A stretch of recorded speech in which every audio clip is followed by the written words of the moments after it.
you wake before the sky has fully separated from the earth, while the courtyard of the caravanserai still holds the deep blue of late night.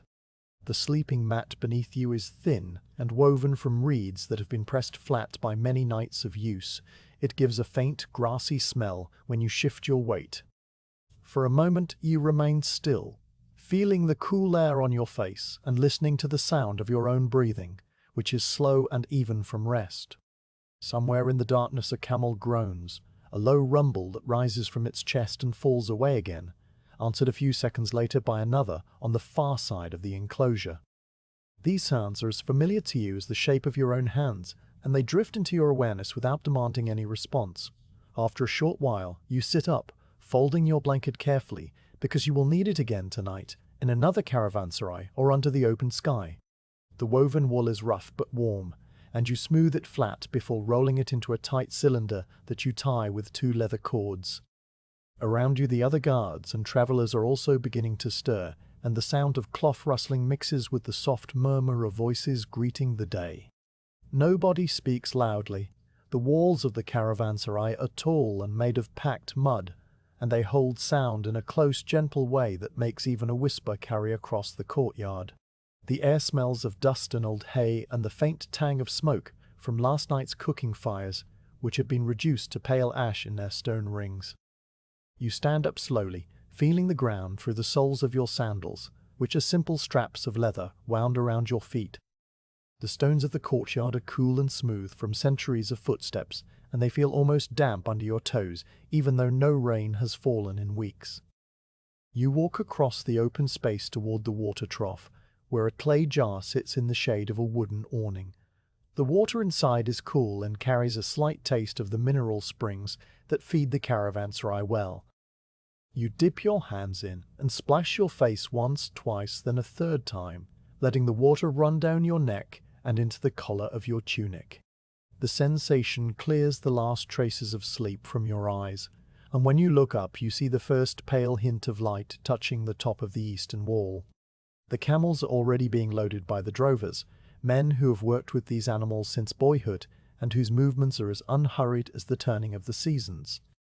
They place large bales of silk wrapped in coarse brown cloth onto the wooden saddles, adjusting the straps with a series of small tugs that the camels accept without fuss. Beside the silk, small clay jars of oil are packed into panniers made of woven palm fiber, each jar sealed with a wooden stopper and a smear of wax. The drovers check every knot and buckle, their hands moving with a rhythm that has no rush in it, and they speak to the animals in a low sing-song that calms both beast and man. You've heard these same songs on every journey you have made, and they settle into your mind like a familiar tune. You turn to your own equipment, which lies near your sleeping mat in a neat pile. Your guard vest is made of plain leather, darkened with age and wear, but still supple from regular oiling. You lift it over your head and let it fall across your shoulders, then fasten the side straps one after another, pulling them snug but not tight. The weight of the vest is a comfort, not a burden, and you adjust it until it sits evenly. Over the vest, you wear a long tunic of undyed wool, reaching below your knees and split at the sides for walking. The fabric is homespun and slightly rough, but it breathes well in the heat that will come later. You smooth it down with both hands, then buckle a simple belt of braided leather around your waist. Your spear stands propped against the wall where you left it last night, and you pick it up with the same care you always use. The shaft is made of sanded ash wood, polished smooth by the grip of your palm over many miles. You run your hand along its length, checking for any new cracks or splinters, and find none. The iron tip is shaped like a long, narrow leaf, and you examine it closely in the growing light, turning it slowly so that it catches the faint gleam from the sky. You have done this every morning since you first took up the work of guarding caravans, and the routine is as steady as the sunrise. There is no anxiety in the inspection, only a quiet attention to something that keeps you safe. Once you are satisfied, you rest the butt of the spear on the ground and lean it against your shoulder. The caravanserai gate is a tall archway of baked bricks set into the western wall, and until now it has been closed. a heavy wooden door reinforced with iron bands that have rusted to a deep brown. As the light grows stronger, you see the gatekeeper approach from his small alcove. He is an older man with a white beard trimmed close to his jaw, and he walks with the same deliberate pace he has used every morning for as long as anyone can remember. He removes the iron bar from its brackets, the metal scraping softly against the stone, and then he pushes one side of the gate outward. The wood creaks, a long, low sound that stretches across the courtyard and fades slowly. Then he pushes the second side, and the creak comes again, slightly higher in pitch, like an echo answering its twin. The first pale light of dawn spills through the opening, laying a rectangle of soft gold across the ground. You watch as the light touches the baked mud walls, turning them from grey to the color of warm sand. The texture of the plaster becomes visible, tiny cracks and ridges that you have never noticed before, and the shadows of the nearby columns shift by degrees as the sun climbs behind the mountains to the east. The gatekeeper stands for a moment looking out at the plain, then steps aside and gives a small nod to the caravan master, who raises his hand in a gesture that is less a command than an invitation to begin. The drovers start the camels moving, not with shouts or whips, but with a series of soft clicks made with their tongues. The led camel takes a slow step forward, then another, its large padded foot pressing into the dust with a quiet thump. The bell around its neck swings on a leather strap, and with each step it produces a single, low note, a mellow clank that hangs in the air for a moment before fading. The other camels follow in a line, their loads swaying gently from side to side, and the sound of their bells joins together in a pattern that has no hurry in it, a rhythm as old as the road itself. You fall into step at the rear of the line, your spear resting across your shoulder, your sandals scuffing the packed earth in a steady cadence. As you pass through the gate, you feel the air change from the still coolness of the courtyard to the open breeze of the plain. The wind is light, coming from the north, and it carries the dry scent of sage and sun-warmed rock. Ahead of you, the road stretches out in a pale line that cuts through low grass and scattered stones, heading west toward the Zarafshan Mountains, which are still only a faint blue outline against the brightening sky. The mountains seem far away and small, a hazy ridge that will grow slowly larger over the days to come. But for now, they are simply part of the horizon, steady and unchanging. The caravan moves at the pace of the slowest camel, a steady walk that covers the ground without straining any leg or lung. You have walked this same speed on countless mornings, and your body has long ago learned to match it without thought. Your steps fall into the rhythm of the camel bell ahead of you. Left foot, pause, clank, left foot, right foot. The monotony of it is not tiresome, but soothing, and after a while you stop noticing the walking altogether, as if the road itself were moving beneath you while you remain still. The land on either side is open and quiet, with no trees taller than a man's shoulder, only shrubs of grey-green sage and the occasional patch of dry thistle that rustles when the wind brushes through. The sun continues to rise and the deep blue of the sky fades into a paler shade, then gradually warms toward the color of a duck egg. The first direct rays touch the back of your neck, and you feel a slight warmth spreading over your shoulders, welcome after the chill of the courtyard. The shadows of the camels walk beside them on the ground, long and slightly stretched, each one a dark twin moving in silent unison. You watch the shadow of the camel just ahead of you, noting how its head bobs gently with each step, how its legs move like slow pendulums, and how its loaded panniers cast a shape like a small hill rolling across the earth. The drovers walk at intervals along the line, each man tending to a group of 3 or 4 animals. They carry long switches of tamarisk wood, but they seldom use them, holding them instead like walking sticks or letting them trail behind in the dust. When a camel hesitates, the drover makes a soft sound from the back of his throat, and the animal moves on as if reminded of something pleasant. There is no impatience in these exchanges, only a gentle cooperation built over years of shared labor. You've seen these same men on many journeys, and while you do not know all their names, you recognize their faces, their postures, the particular way each one adjusts his headcloth against the sun. Your own head is covered by a length of plain linen cloth wound loosely around your scalp and neck, leaving only your face exposed. The cloth is beige with age, faded from repeated washings in the cold water of mountain streams, and it feels soft against your forehead. You reach up once to adjust it, tucking a stray edge behind your ear, and then you let your hand fall back to the spear shaft. The iron tip glints faintly in the sun, and you tilt it slightly so that the light does not reflect into the eyes of the camel walking ahead. This small courtesy is second nature, something you do without deciding, like blinking or breathing. The road ahead rises and falls in gentle swells, never steep enough to break the rhythm of the walk. At the top of each small rise you can see a long stretch of the trail ahead, marked by the faint parallel tracks of countless wheels and hooves that have passed this way over centuries. The ground is packed hard by this traffic, a pale tan color that contrasts with the darker soil on either side where only wild grasses grow. Tiny lizards sometimes dart across the path, quick as a heartbeat, then freeze on the opposite bank, their small rib sides pulsing as they breathe. You notice them without interest, the way you notice the shape of a cloud or the pattern of cracks in dry mud, and then your gaze returns to the horizon. The sound of the caravan is a low, continuous murmur, the sum of many small noises that blend together into a kind of silence. The camel bells clank, the harness leather creaks, the bales of silk rustle against their wrappings, the drovers occasionally exchange a few words in a language you understand only in fragments. Their voices are low and unhurried, discussing the distance to the next water stop or the feel of the wind, which has shifted slightly since dawn. You hear one of them say that the breeze will likely hold from the north until midday, and another agrees with a soft grunt. Then they walk in silence again, and the quiet returns like a blanket settling over the world. As the morning wears on, the air grows warmer by slow degrees, so gradual that you barely notice the change except when a puff of cooler wind passes over your skin, a brief reminder of the dawn. The smell of dust rises from the road, stirred by the camel's feet, a dry, clean scent that catches in the back of your throat and makes you swallow once, then twice.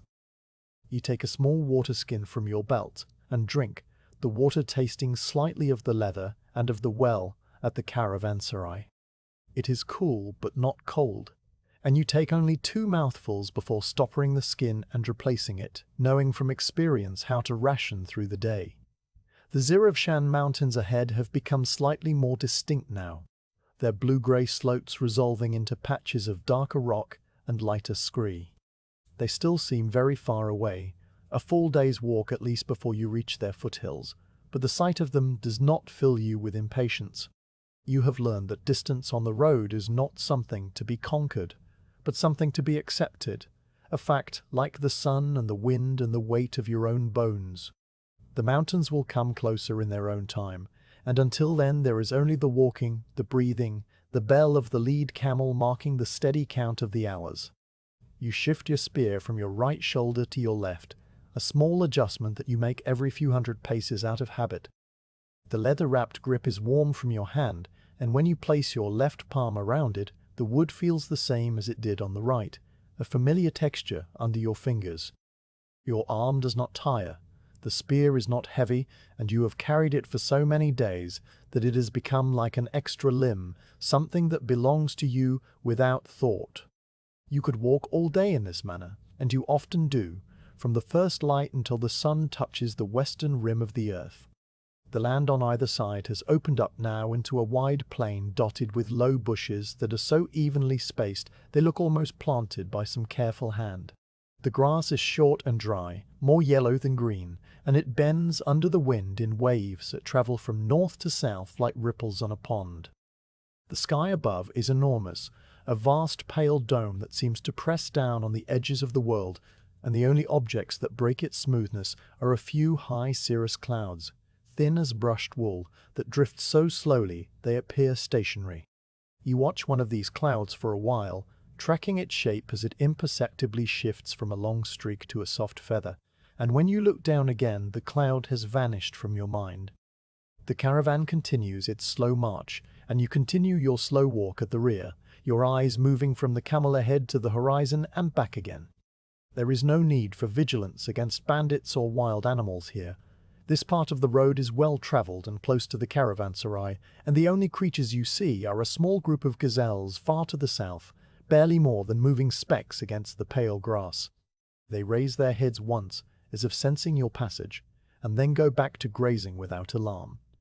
The peace of the plain is complete, and the morning passes in a quiet so profound that the sound of your own heartbeat becomes just another part of the landscape.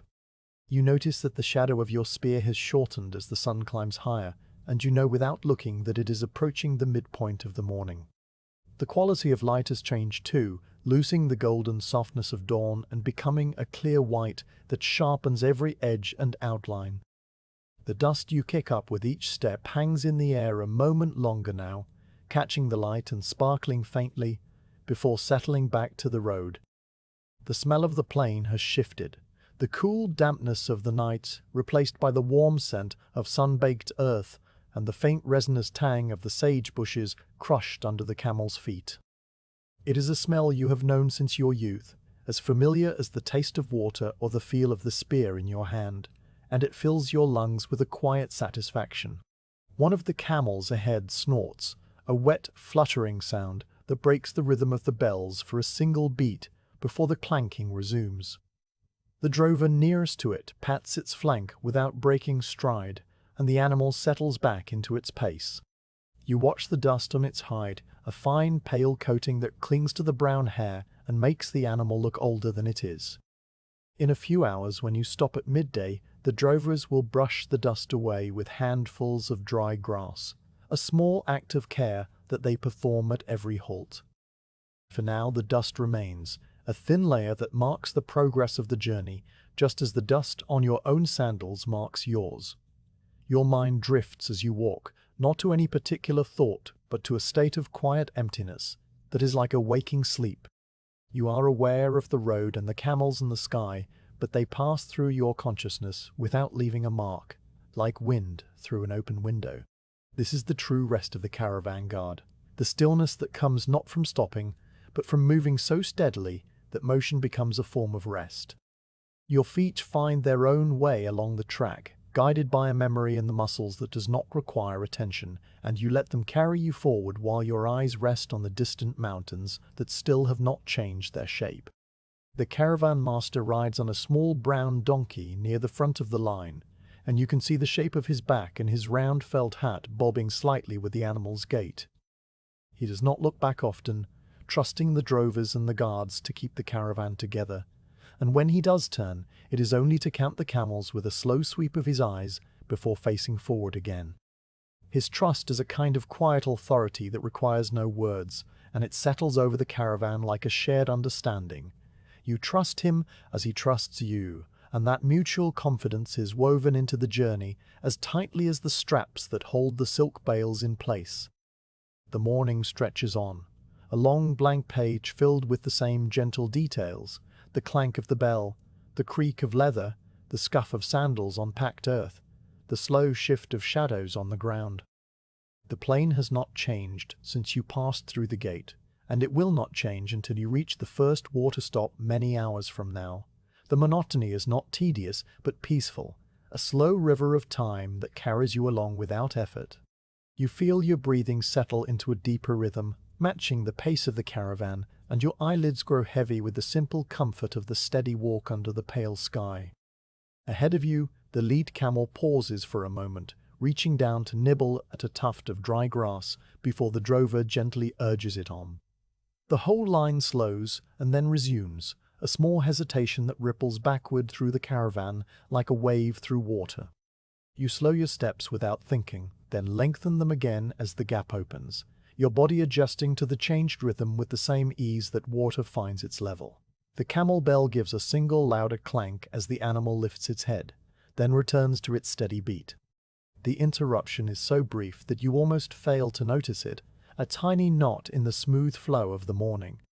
You look up at the sky again, and see that the sun has climbed past the point where it hurts to glance near it, though you do not look directly at its disk. The blue of the sky is now a deep, even shade, the kind of blue that seems to go on forever, and the clouds you noticed earlier have thinned into nothing. A single bird circles high above, a dark speck riding the warm currents of air, and its cry comes down to you as a faint shrill note, so distant that it sounds like a memory of a sound rather than the sound itself. You watch the bird for a while as it spirals without urgency, and then you lower your gaze back to the road, your neck stiff only a little from looking up. The miles pass under your sandals in the same unhurried way that a river flows to the sea, and you do not count them. The caravan has been moving for a long time now, though exactly how long you could not say. The morning has become a single continuous moment that stretches from the opening of the gate to this instant, and the passing of minutes is marked only by the shortening of the shadows and the growing warmth on your shoulders. You take another sip from your water skin, this time a single small mouthful, and you feel the liquid trace a cool line down your throat and into your chest. The rest of the water will last until the noon stop, and you know this without having to measure it, just as you know the weight of your spear and the number of steps between one bell clank and the next. Behind you, the caravanserai has long since sunk below the horizon, its walls and gate reduced to a small darker patch in the pale expanse, and then to nothing at all. The plain now surrounds you on every side, a circle of land and sky with the road as its only fixed point. There is no sign of any other traveller, no smoke from cooking fires, no dust cloud rising from a distant herd. The world is empty and quiet, and you are a small part of it, moving across its surface like a beetle across a wide floor. The feeling is not loneliness, but a kind of vast peace, a sense of being held in something much larger than yourself that asks nothing of you except to walk and to breathe and to let the road carry you where it will. And so the morning continues, the first chapter of a journey that will unfold in the same patient manner, day after day, until the minarets of Samarkand rise from the plain to greet you.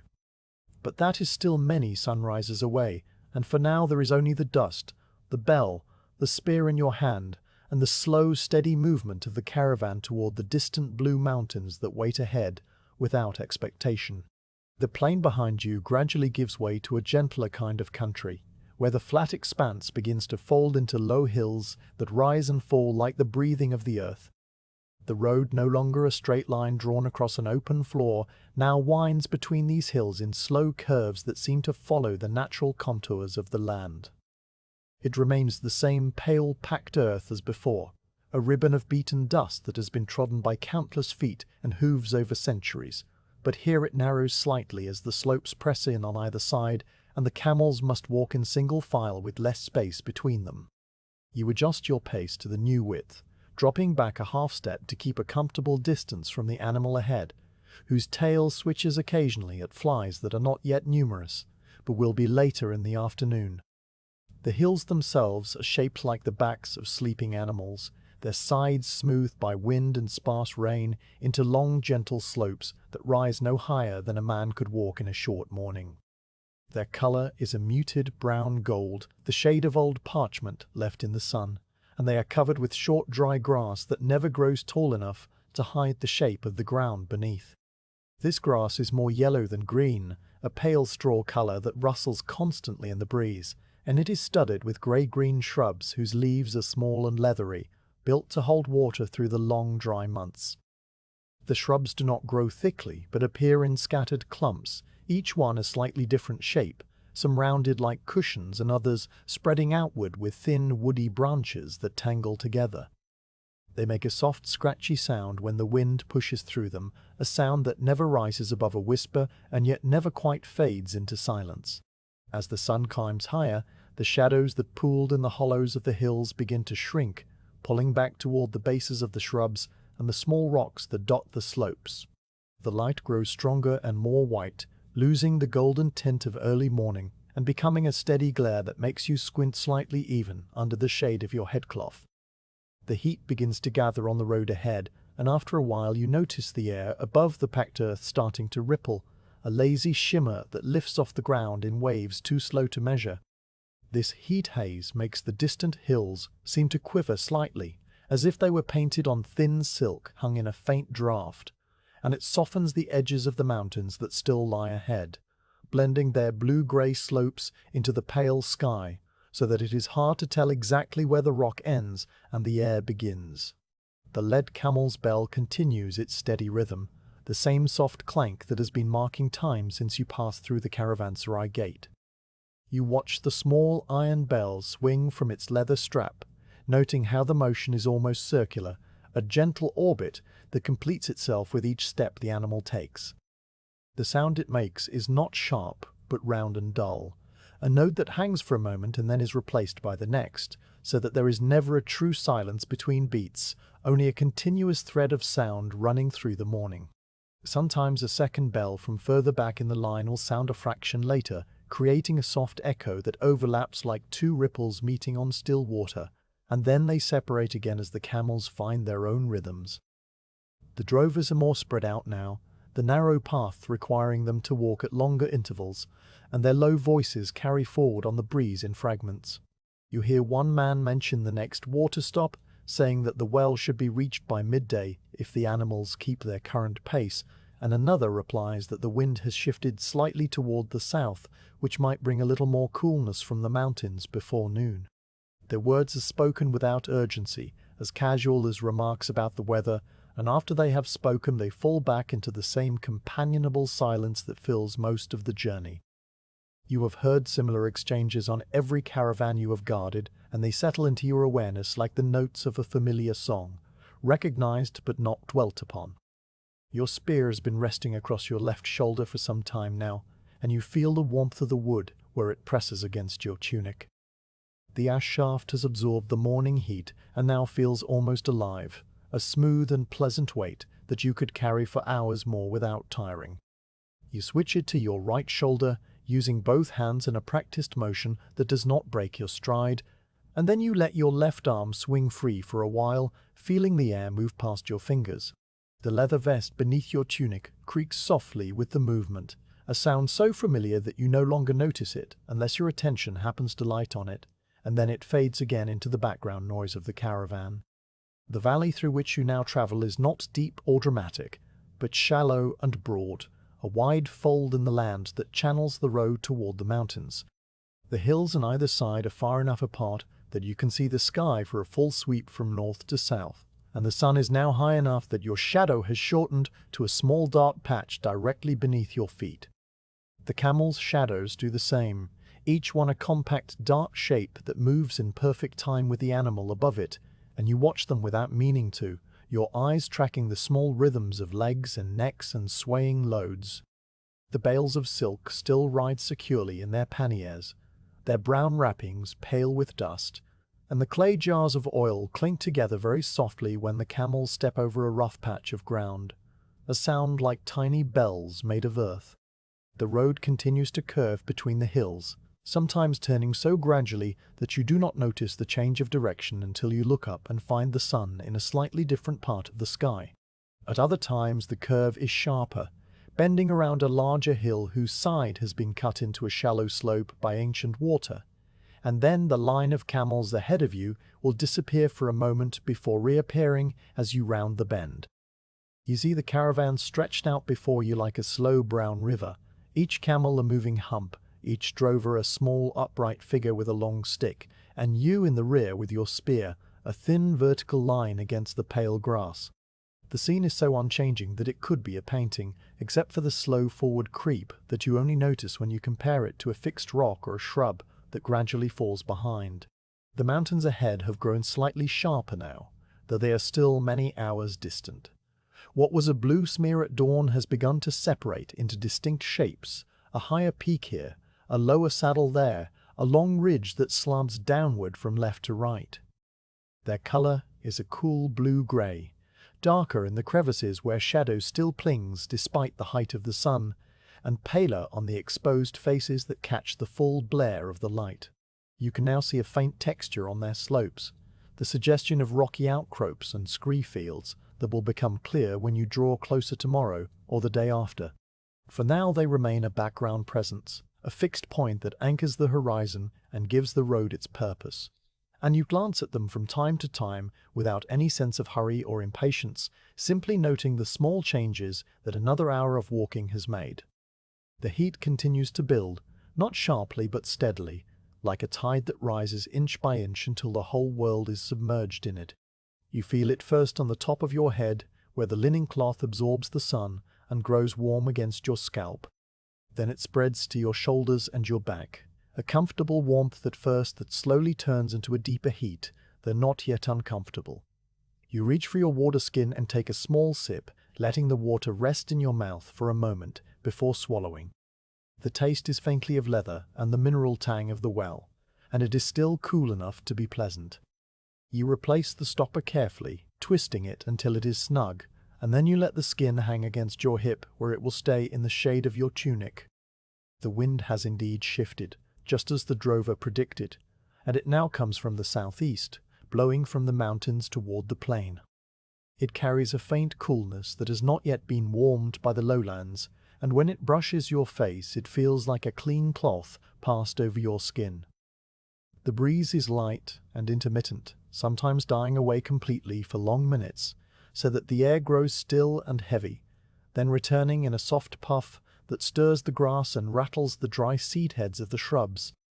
In the quiet between gusts you can hear the sound of your own breathing, steady and unhurried, and the soft crunch of your sandals on the dusty road, and the perpetual clank of the camel bell that has become so much a part of the landscape that you would miss it if it stopped.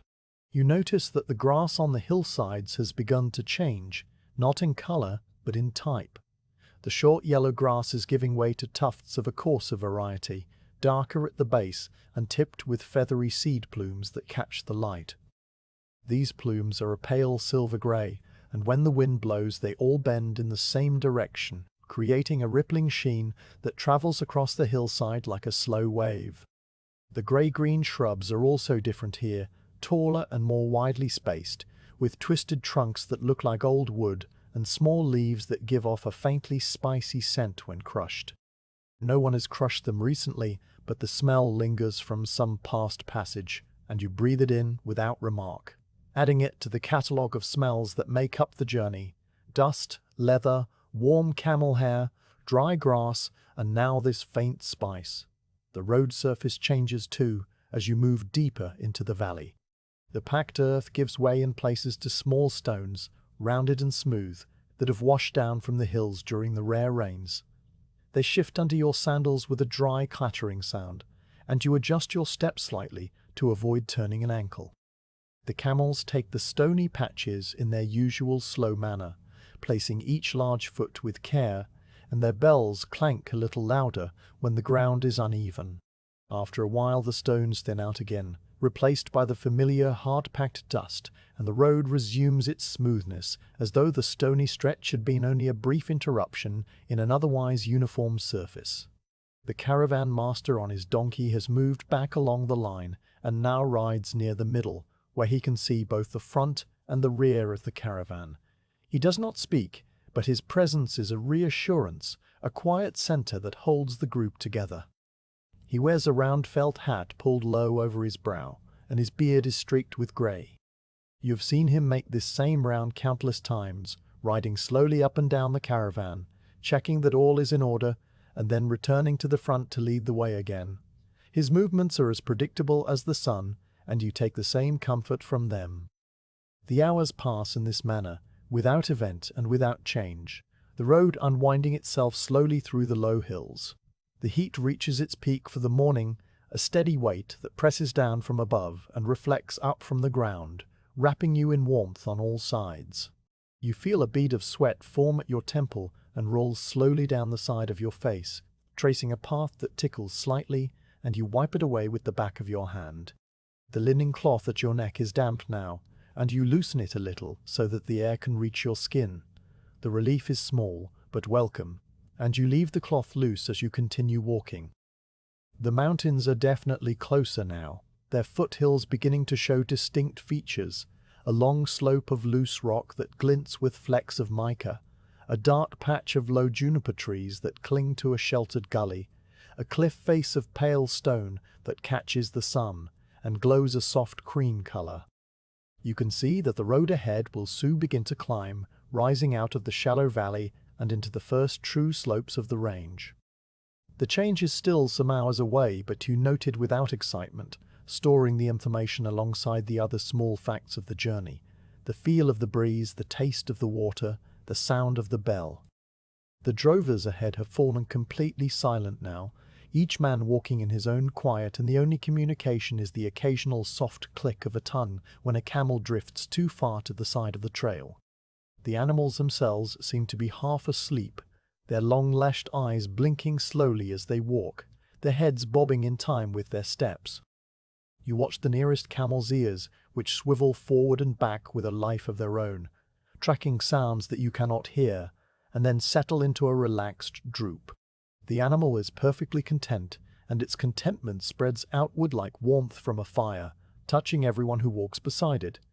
You let your mind drift again, following no particular thought, allowing the landscape to pass through you like light through clear water. The road, the hills, the sky, the heat, the bell, these are the only realities, and they ask nothing of you beyond your presence. You do not think about the caravanserai you left or the city that waits ahead. You do not think about tomorrow or yesterday. You simply walk and breathe and exist in this moment that has stretched itself across the whole morning, seamless and calm, like the long, slow tide of the valley that carries you toward the mountains with the gentleness of water wearing stone. The sun has climbed to its highest point in the sky, or so near to it that your shadow has shrunk to a small dark pool gathered directly beneath your sandals when the caravan master raises his hand. The gesture is small and unhurried, a simple lifting of the palm that the drovers see and understand without any need for words. Ahead of you the line of camels slows, the bells giving a few last irregular clanks before falling silent as the animals halt one by one, their large feet planting themselves on the packed earth with a final soft thump. The silence that follows is sudden and complete, a deep quiet that settles over the valley like a cloth laid gently on a table. You stop walking and feel the absence of motion in your legs, a slight tingling that tells you how long you have been moving, though you had not noticed the passage of the hours while you walked. The stopping place is an ancient well, set just off the road in a shallow depression where the ground dips toward a hidden seam of water far below. The well is ringed by stones that have been worn perfectly smooth by centuries of hands and ropes and the rubbing of leather buckets against their edges. The stones are a pale grey colour, almost white in the noon glare, and they are fitted together without mortar, held in place by their own weight and the skill of the masons who placed them so long ago that no one remembers their names. Some of the stones are larger than a man's chest, others are small and flat like paving tiles, and all of them are marked with fine scratches and grooves that tell the story of countless water drawings across countless summers. Around the well, the ground is bare earth pecked hard by the feet of animals and travellers, and it is a slightly darker shade than the surrounding soil because of the water that is slopped and spilled over the generations, soaking into the dust and then drying again under the same sun that now beats down on your shoulders. A plane tree grows a short distance from the well, the only tree of any size for many miles in any direction. Its trunk is thick and gnarled, covered with bark that peels away in patches of pale green and cream, revealing the smooth new skin beneath. The branches spread outward and upward in a wide canopy, and the leaves are broad and hand-shaped, a deep green that seems almost dark against the bleached colors of the plain. The shade under the tree is dappled and shifting, made of 1,000 small circles of light that tremble when the breeze moves through the branches, and the air beneath the canopy feels immediately cooler than the open road, as if the tree were breathing out a gentle freshness that the sun cannot touch. The camels are led to a patch of open ground near the tree, where the drovers unhitch the lead ropes and let the animals settle. One by one the camels fold themselves down onto the warm earth, a process that happens in slow stages. First the front legs bend and the chest lowers, then the hind legs follow with a deep groan that seems to come from somewhere far inside the animal's great body, and finally the whole creature is resting on the ground with its legs tucked beneath it like a cat in front of a hearth. The groans and grumbles of the camels are the loudest sounds of the halt, and even they are soft and low, more like the creaking of old timber than the voice of a living thing. After a short while, the camels fall quiet, their long necks curved back toward their bodies, their eyes half closed against the glare, their sides rising and falling with the slow rhythm of rest. The drovers move toward the well, and you follow them at a short distance, your spear still in your hand, though you now hold it more loosely, its butt dragging a thin line in the dust. The well itself is covered by a flat wooden lid to keep out animals and debris, and one of the drovers lifts it aside with both hands, leaning it against the stone ring. The opening beneath is a dark circle that seems to go down forever, a shaft of cool shadow that smells faintly of wet stone and ancient earth. You can feel the coolness rising from it as you stand at the edge, a gentle updraft that touches your face and neck like a damp cloth. The sensation is so pleasant that you close your eyes for a moment, letting the cool air wash over your skin before you step back to make room for the bucket. The bucket is made of old leather, stiffened with age but still watertight, and it is attached to a long rope of braided palm fiber that has been darkened by countless immersions. The rope runs over a wooden pulley wheel that creaks when it turns, a sound so familiar that you have heard it in your dreams on nights when the caravan stopped at other wells under other skies. The drover lowers the bucket hand over hand, the rope paying out steadily, while the pulley gives its slow dry creak with every revolution. You listen to the sound as it drops in pitch the further the bucket descends, a long creak that echoes faintly up the stone shaft and then fades. After a time that you do not measure, the rope goes slack in the drover's hands, and you hear the distant plash of leather meeting water far below, a soft, hollow sound that is both very small and strangely clear in the quiet air. The drover begins to haul the rope back up, his movements steady and patient, his hands passing one over the other with the same rhythm he has used since he was a boy. The creak of the pulley resumes, now a little higher in pitch because of the weight of the water, and the sound is joined by the faint dripping of water falling back into the well from the rising bucket. The dripping makes a series of tiny plinks that seem to echo for a long time before they fade, each one slightly different in tone depending on where the drops strike the stone walls.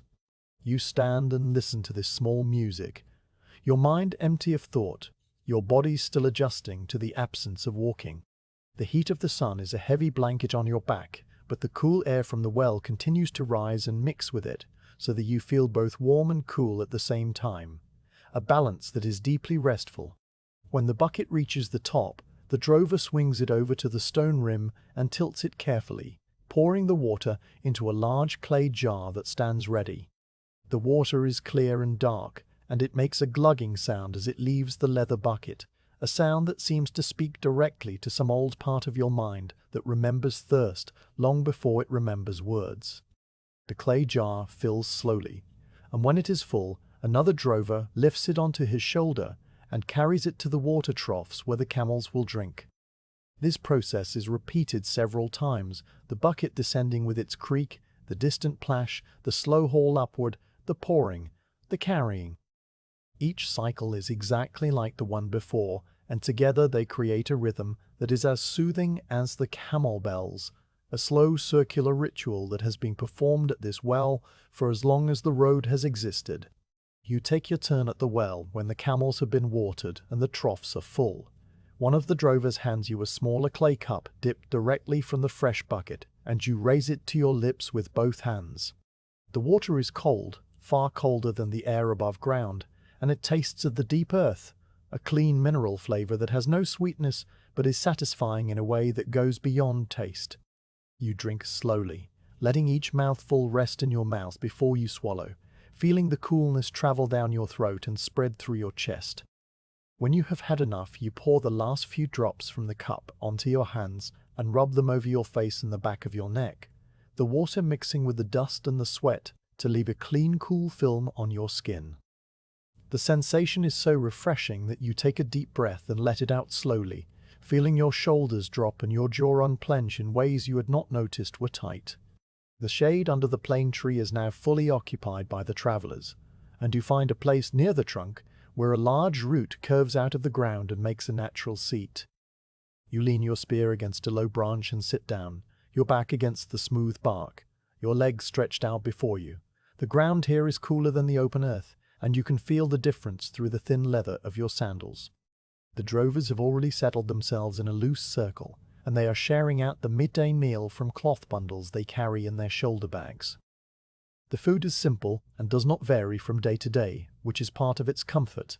Flat rounds of bread baked in the ashes of last night's fire still faintly warm and dusted with pale flour, along with a handful of dried apricots that are dark and wrinkled and intensely sweet.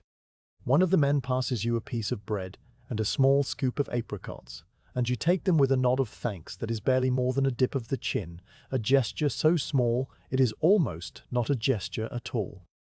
You eat slowly, tearing off small pieces of bread and chewing them thoroughly before swallowing. The bread is dense and slightly chewy, with a nutty taste from the coarse flour, and it fills your mouth with a pleasant dryness that makes the next sip of water taste even better. The apricots are leathery on the outside and soft within, their sweetness concentrated by the sun that dried them many months ago in some orchard you will never see. You eat them one at a time, sucking each piece until it softens, and then chewing it slowly, the flavor spreading across your tongue like a memory of summer. The meal is not large, but it is enough, and by the time you finish the last apricot, you feel a deep contentment settling into your limbs, a heaviness that is not fatigue, but simple satisfaction. No one speaks much during the meal. The drovers eat in the same quiet way, their eyes resting on the middle distance, their jaws moving with slow regularity. The only sounds are the soft chewing, the rustle of the cloth bundles as they are passed around, and the low cooing of a dove that has found a perch in the plane tree above. The dove's call is a repeated pattern of 3 notes, always the same pitch and the same rhythm, and it blends into the background so completely that you soon stop noticing it, just as you stop noticing the camel bells on the road. The quiet is not an empty silence, but a full one, filled with small living sounds that require no response and disturb no one. The heat outside the shade shimmers in waves that you can see rising from the open ground, turning the distant hills into quivering shapes that seem to float slightly above the earth. The air is heavy with the scent of warm dust and the faint spicy smell of the shrubs on the hillsides, and underneath these there is the cool green scent of the plane tree leaves, a smell like fresh water on old stone. You lean your head back against the trunk and look up through the branches at the patches of sky visible between the leaves. The sky is a pale washed blue, almost white at its zenith, and the leaves filter the sunlight into a soft green glow that is easy on your eyes. You watch the leaves move gently in the breeze, each one turning on its stem in its own small dance, and the motion is so soothing that your eyelids begin to feel heavy. Nearby, one of the camels lets out a long, slow breath, a rumbling sigh that flutters its nostrils and stirs a small puff of dust from the ground. The sound is so deeply relaxed that it makes you smile slightly, though the smile does not reach your face in any noticeable way, remaining instead somewhere inside your chest where it mingles with the warmth of the food and the coolness of the water. Another camel shifts its weight, its harness giving a single soft creak, and then all is still again. The animals are completely at ease, their humps rising and falling with the rhythm of their breathing, their long eyelashes drooping over their dark eyes. They will rest like this for another hour at least, storing energy for the afternoon's walk, and their calmness spreads outward to everyone around them.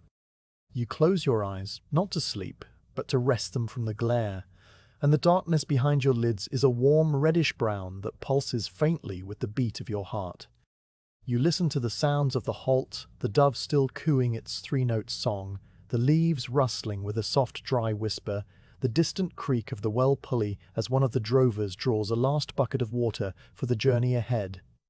The sounds blend together into a kind of quiet music, a lullaby without melody that seems to have been composed by the place itself over hundreds of years. You feel your breathing slow and deepen, matching the rhythm of the camels and the rustle of the leaves. And for a while, you are not so much resting as merging with the rest, becoming another quiet creature in the shade of the plane tree. When you open your eyes again some time later, the quality of the light has changed in a way that tells you the sun has moved past its highest point and begun its slow descent toward the west. The shadows under the tree have shifted, the dappled circles of light now falling on different patches of ground, and the air has that particular stillness that comes in the middle of the afternoon when even the breeze seems to be resting. You do not know how long you sat with your eyes closed, and it does not matter. The rest has done its work, and you feel a gentle readiness returning to your limbs, a quiet willingness to stand and walk again when the time comes. The caravan master is already on his feet, speaking in low tones with the head drover about the afternoon's route. Their voices are too soft for you to make out the words, but you can tell from their gestures that the road ahead is straightforward, a continuation of the valley, with no difficult crossings before the next caravanserai. The drovers begin to stir, rewrapping their headcloths and checking the straps of their sandals, and the camels sense the coming departure and start to shift on the ground, their groans now carrying a note of resignation rather than relief. The plane tree rustles as if bidding farewell, though of course it will be here long after you have gone, shading the next travellers who stop at this well, and the ones after them, and all the ones who will come when you are nothing but another set of worn footprints on the road. You rise slowly, using the root to push yourself up, and you feel the pleasant stiffness in your legs that comes from sitting after a long walk. You stretch your arms above your head, your tunic pulling slightly at the shoulders, and then you pick up your spear from where it leans against the branch. The ash wood is warm to the touch, and you run your hand along its length in the same checking motion you used this morning, finding no new cracks or splinters. Everything is as it should be, and you settle the spear across your shoulder, ready to resume your place at the rear of the caravan.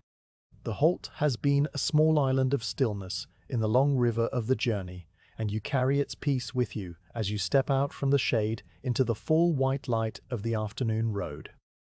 The road away from the ancient well begins its slow descent almost immediately, a gentle downward slope that you feel more in your ankles than your eyes.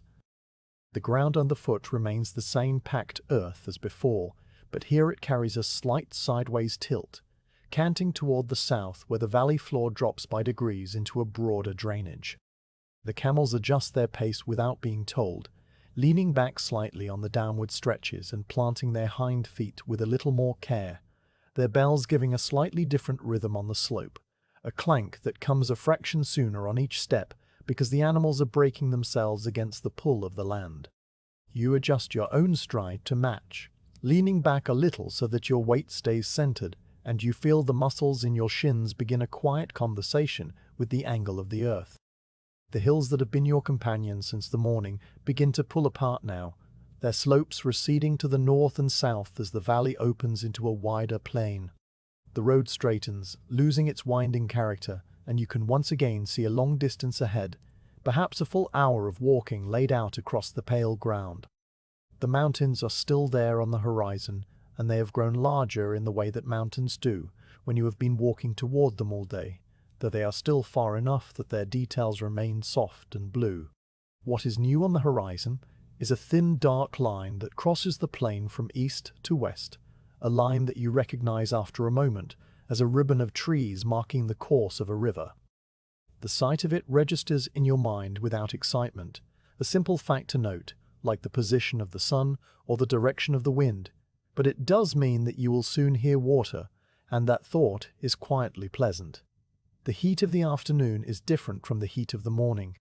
It has a weight to it, a thickness that presses down from above and also radiates up from the ground, so that you are wrapped in warmth on every side.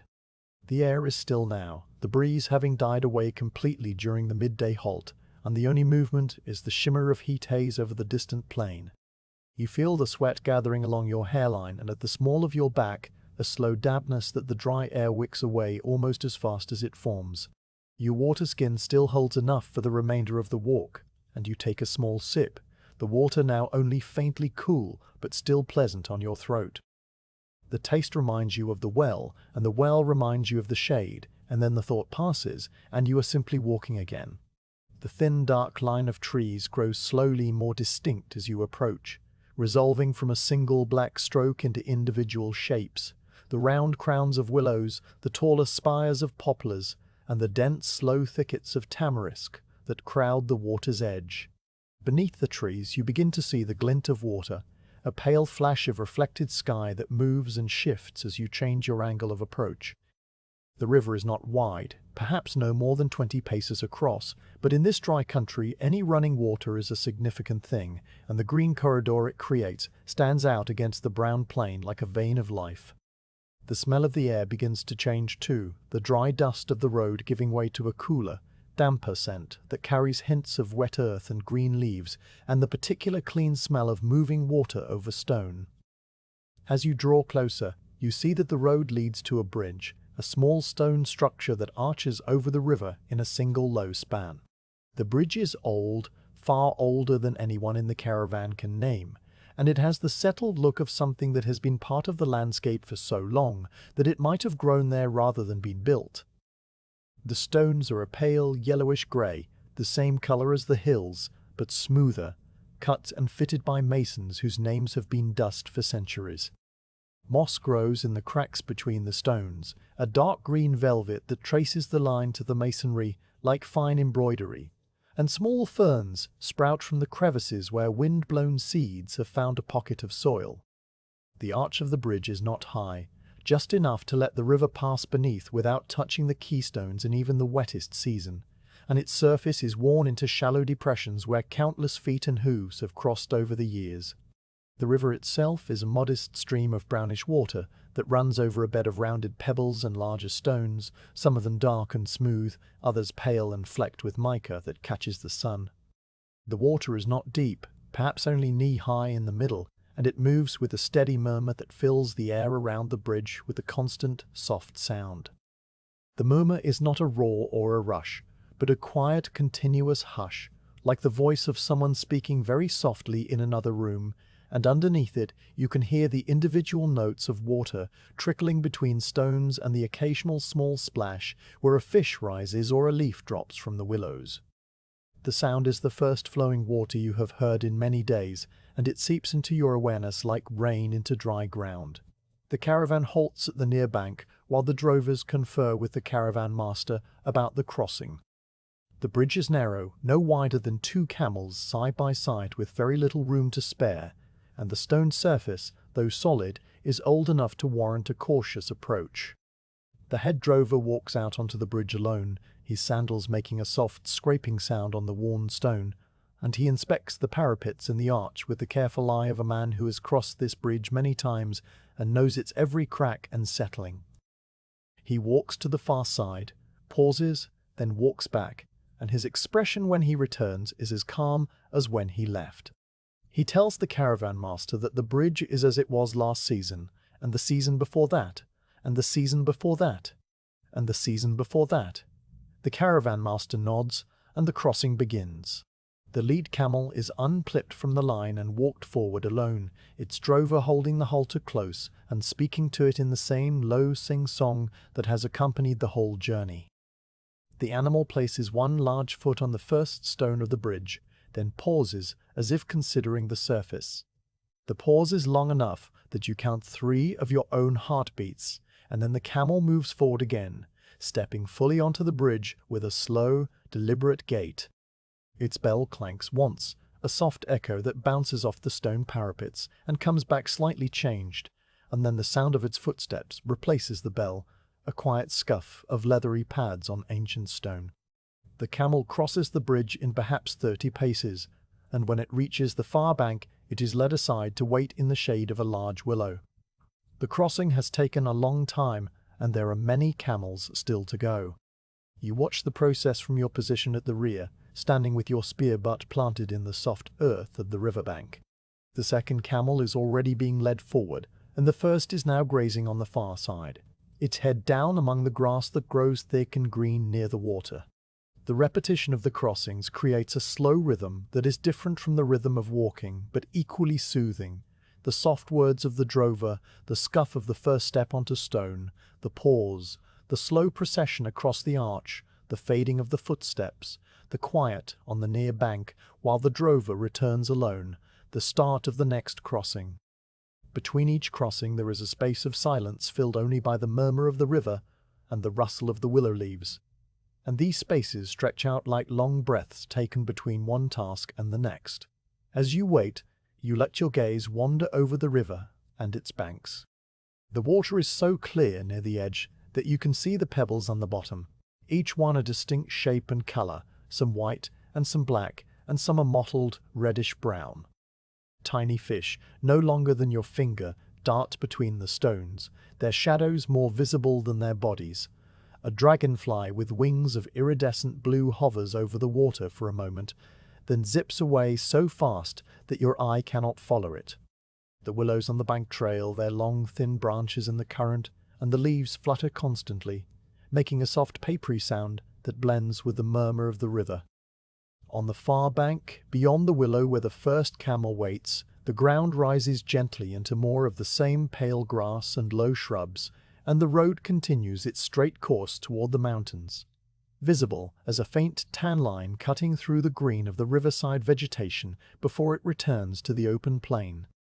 The fourth camel is crossing now, and you notice that its drover has stopped in the middle of the bridge and is looking down at the water. He stands there for a long moment, one hand on the camel's halter, his face turned toward the river, and you wonder what he sees. Perhaps he is watching the fish, or looking at the reflections of the clouds that are just beginning to form in the afternoon sky, small puffs of white that drift across the surface of the water like slow sheep.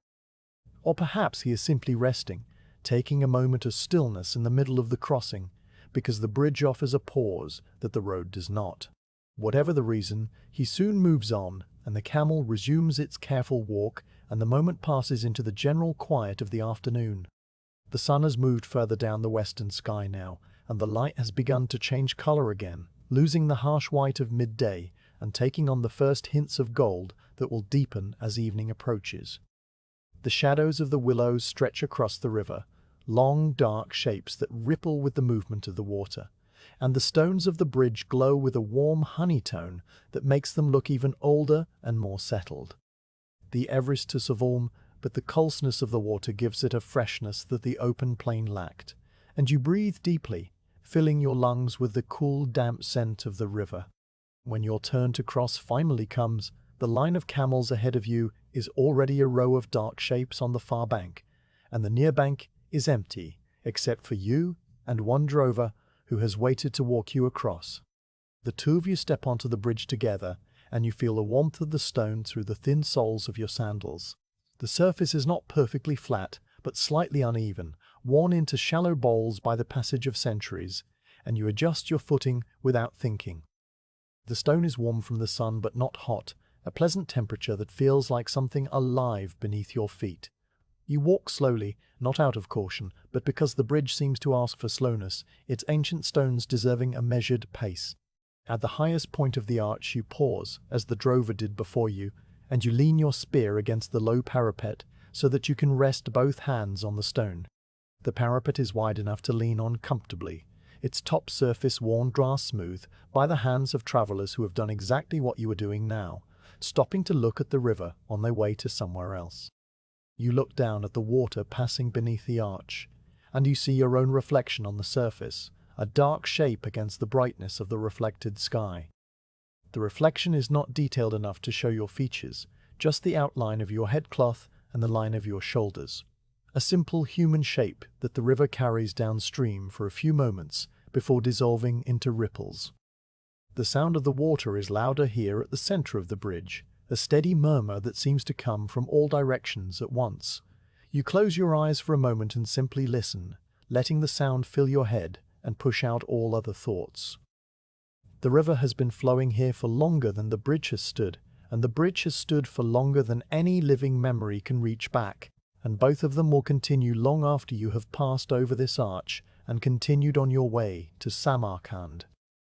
The thought is not sad, but peaceful, a reminder of your own small place in the long, slow story of the road, and you open your eyes and feel a quiet gratitude for the chance to stand here and listen. You pick up your spear and continue across the bridge, your sandals making the same soft scrape on the stone as the drover's sandals made, as the camel's pans made, as every foot that has ever crossed this bridge has made. On the far bank you step off the stone and onto the packed earth of the road, and the change of surface underfoot is a small jolt that returns you to the present moment. The drover who walked with you gives a small nod and goes to join his camel, and you take up your position at the rear of the reformed caravan.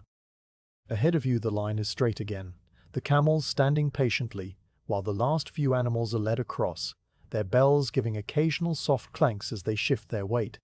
The caravan waits in the shade of the riverside trees, for perhaps a quarter of an hour more, while the final stragglers cross and the drovers check the loads and adjust the harnesses. The rest is not long enough to be called a halt, just a pause, a small gap in the journey that lets everyone catch their breath and drink from their water skins and listen to the river a little longer.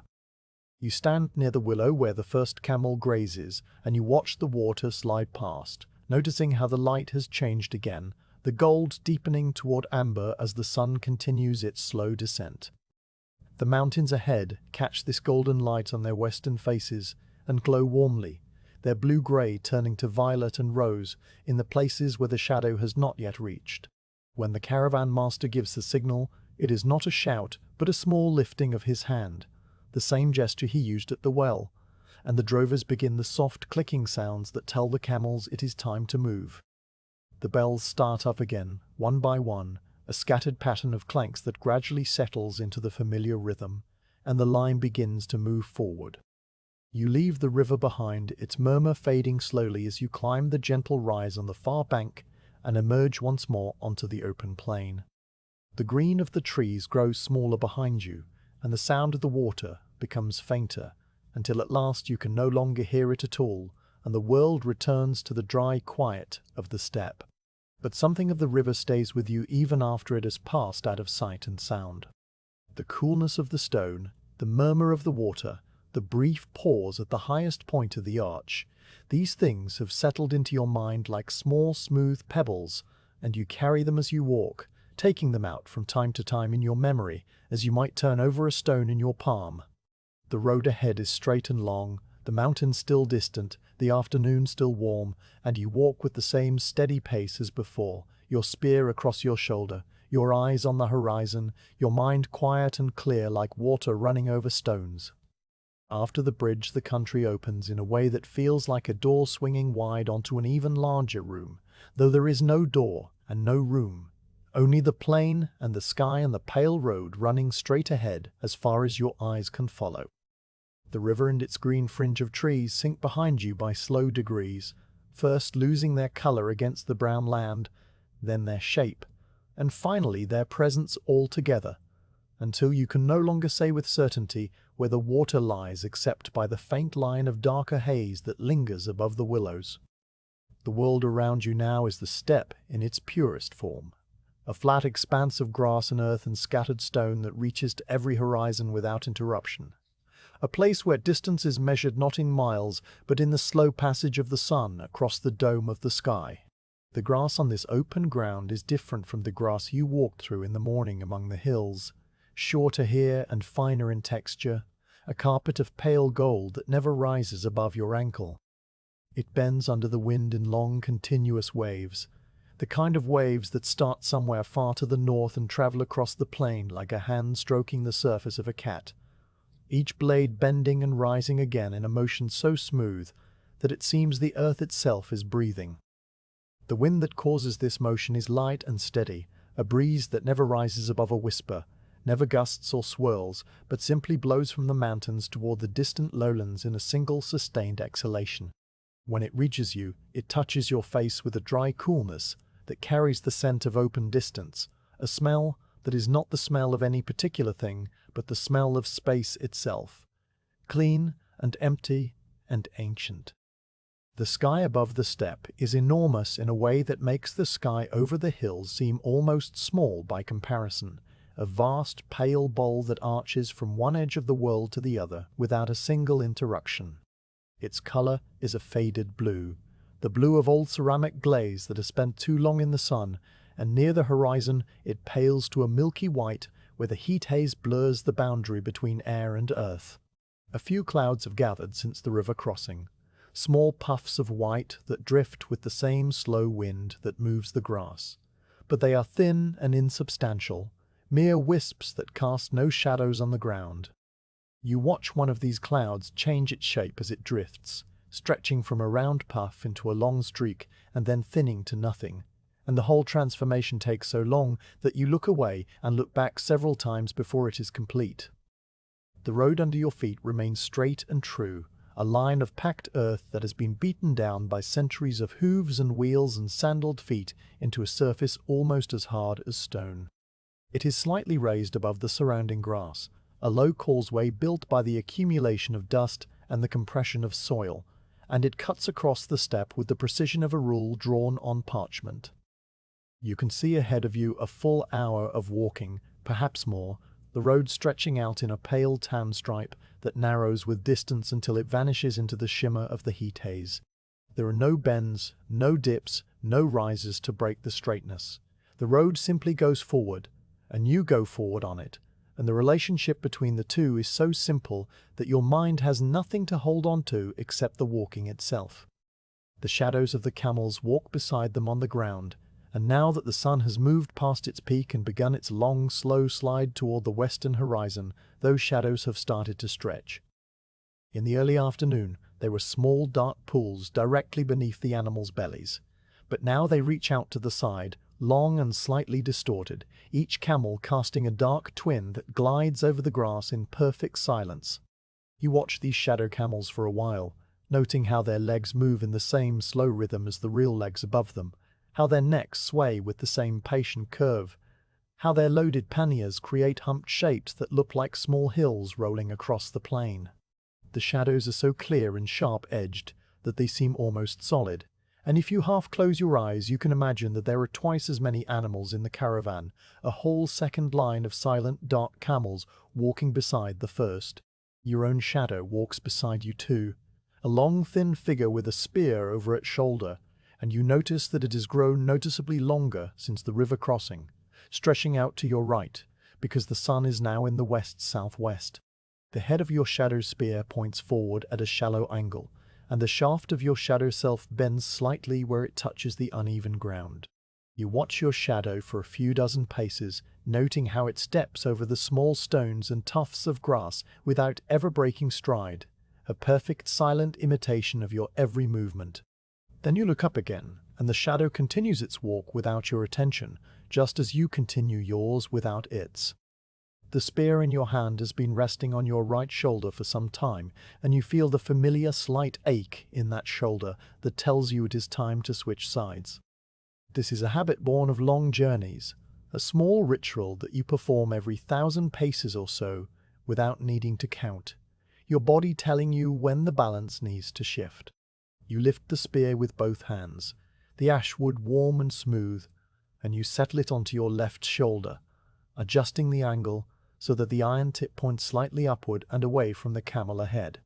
The change redistributes the weight, and your right shoulder breathes a small sigh of relief while your left shoulder takes up the burden without complaint. In another 1,000 paces, you will switch again, and then again, and again, a slow pendulum of small adjustments that will carry you all the way to the next caravanserai and the one after that, and the one after that. The caravan ahead of you moves in its usual formation, the camels strung out in a line with a drover every 3 or 4 animals, the caravan master on his donkey somewhere near the front. From your position at the rear, the line looks like a single long creature inching across the plain, its many legs moving in a complex rhythm that resolves into a single forward motion. The bells clank as always, their sound now so much a part of the landscape that you would not notice it if it stopped, though you would certainly feel the absence in some deep part of your mind. The drovers do not speak. The afternoon is too warm and the distance too long for words, and everyone has settled into the quiet that comes in the middle of a journey when the beginning is far behind and the end is still far ahead. The only thing that moves on the steppe besides the caravan is a dust devil that spins up far to the north, a column of swirling air and fine pale dust that rises from the plain like a ghost standing up from its resting place. You see it first as a small disturbance on the horizon, a smudge of moving air, and then it grows taller and more defined, a twisting funnel that reaches perhaps 100 feet into the sky, before the wind that created it loses its coherence and the column begins to fray at the top. The dust devil moves across the plain in a slow wandering path, neither toward you nor away from you, but simply drifting as if it had no particular destination. It picks up small bits of dry grass and spins them in its vortex, dark specks that circle and rise and then fall back to the earth as the funnel passes. You watch it for a while, noting how silent it is at this distance, a violent motion that produces no sound except perhaps the faintest whisper that cannot reach you across the miles. After a time, the dust devil begins to thin, losing its shape, the spinning slowing until the column of dust simply settles back to the ground and dissolves into the general haze of the afternoon. Where it stood a moment before, there is now nothing but the same pale grass bending under the same light wind, and the steppe returns to its perfect stillness as if the dust devil had never been.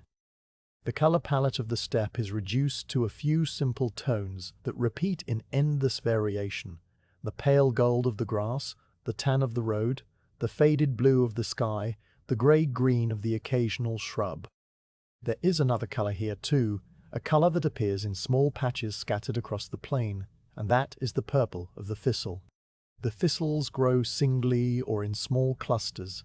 Their spiny leaves are silvery green and their flower heads a deep violet that stands out against the pale grass like small jewels dropped on a carpet. The flowers are round and bristly, each one made of hundreds of tiny petals that form a tight globe, and they sway on their tall stems when the wind passes, nodding their heavy heads as if in agreement with some unheard statement. You pass within a few paces of one of these thistles, close enough to see the small bees that are working their way around the flower, their bodies dusted with pale pollen, and the low hum of their wings reaches you for a moment before you leave the thistle behind, and the hum fades back into the general quiet. The afternoon wears on in this manner, one slow hour folding into the next, and the only measure of time is the gradual change in the quality of the light and the lengthening of the shadows and the slow arc of the sun as it descends toward the mountains that now fill a larger portion of the western horizon. The mountains are no longer a distant blue ridge. They have grown into a wall of rock and slope that you can see in some detail, the dark patches of juniper and the pale scree fields, and the deep clefts where streams have cut their way down over millennia. The highest peaks catch the afternoon light and hold it, glowing a soft rose gold that will deepen as the sun sinks lower, and the lower slopes are already in shadow, a cool blue-grey that seems to advance upward as the minutes pass.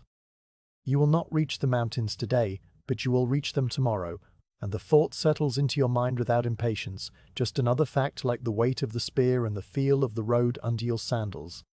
Your water skin is lighter now, and you take another small sip, the water warm but still wet, still doing its simple work of keeping you moving. You have learned over many journeys to drink before you feel thirsty, to take small amounts at regular intervals, rather than waiting until your mouth is dry and then gulping too much. The habit is ingrained now, as automatic as the switching of the spear or the checking of the road ahead, and it keeps your body in a steady state that requires no thought. You replace the stopper and let the skin hang against your hip, feeling its diminished weight as a small satisfaction, a sign that the day is progressing as it should. The road ahead remains so straight that it sometimes seems to narrow to a point and vanish, a trick of perspective that you have seen many times but that still holds a quiet fascination.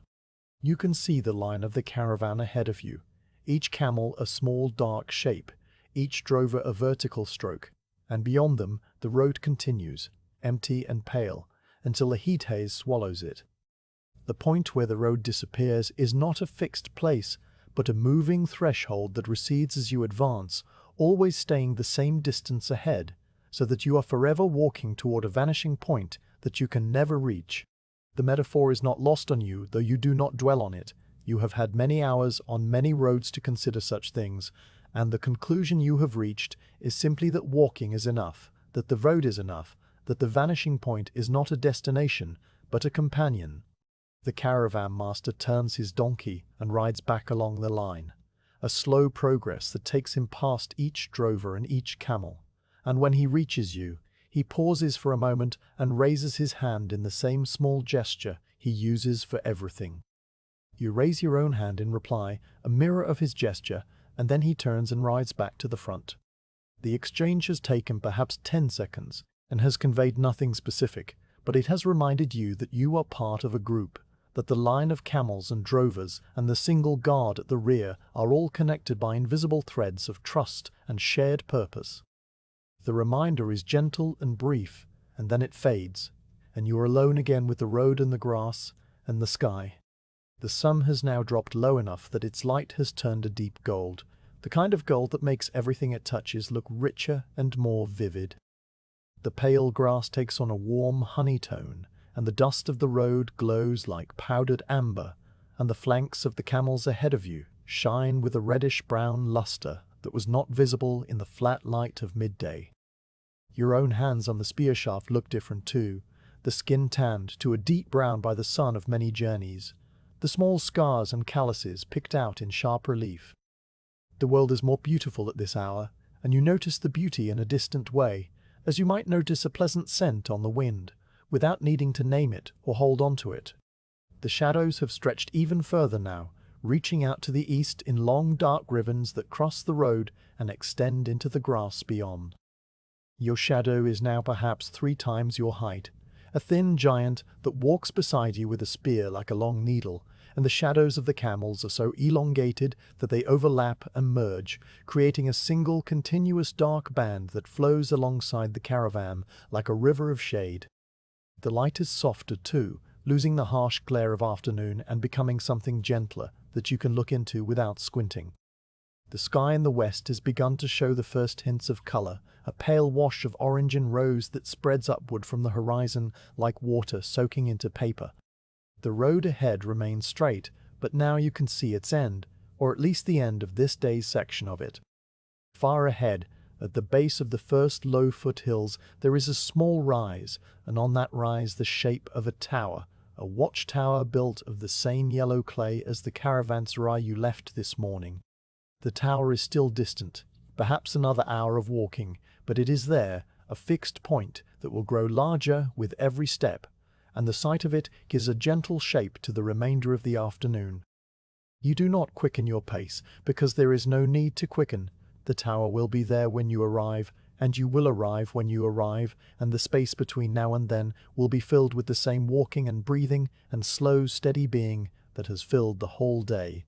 The caravan continues forward, the camels' bells clanking in their eternal rhythm, the wind brushing the grass with its eternal whisper, the sun sinking in its eternal arc, and you walk at the rear with your spear on your shoulder and your eyes on the horizon, a small figure in a large landscape, perfectly at peace with the long afternoon on the open steppe. The watchtower on the low hill has been visible for the last hour of walking, a small dark shape against the glowing western sky that grew so slowly you could not mark its change from one moment to the next. Now, as the sun touches the jagged line of the mountains and begins to slide behind the highest peaks, the tower stands directly ahead of you, no more than a few hundred paces distant, close enough that you can see its individual features, the square base of packed yellow clay, the narrow slit windows arranged in 2 rows, the flat roof ringed by a low parapet that has crumbled slightly at one corner where centuries of wind have worn the mud brick away. The tower is not tall, perhaps the height of 3 men standing on each other's shoulders, but on this flat plain even a modest height commands a wide view, and you can imagine the watchmen who have stood on that roof looking out across the steppe for the dust of approaching caravans, just as you have been looked for by other watchmen on other towers along other roads. The caravan master raises his hand in the familiar signal, and the line of camels slows and then stops at the base of the low hill. The tower stands on a slight rise of ground, a mound that might be natural or might be the remains of some older structure buried beneath the clay, and a narrow path leads up from the road to the tower's single entrance, a low wooden door set in an arch of mud brick. Around the base of the hill the ground is bare and packed hard from the passage of many caravans, a wide circle of beaten earth that serves as a campground for travellers.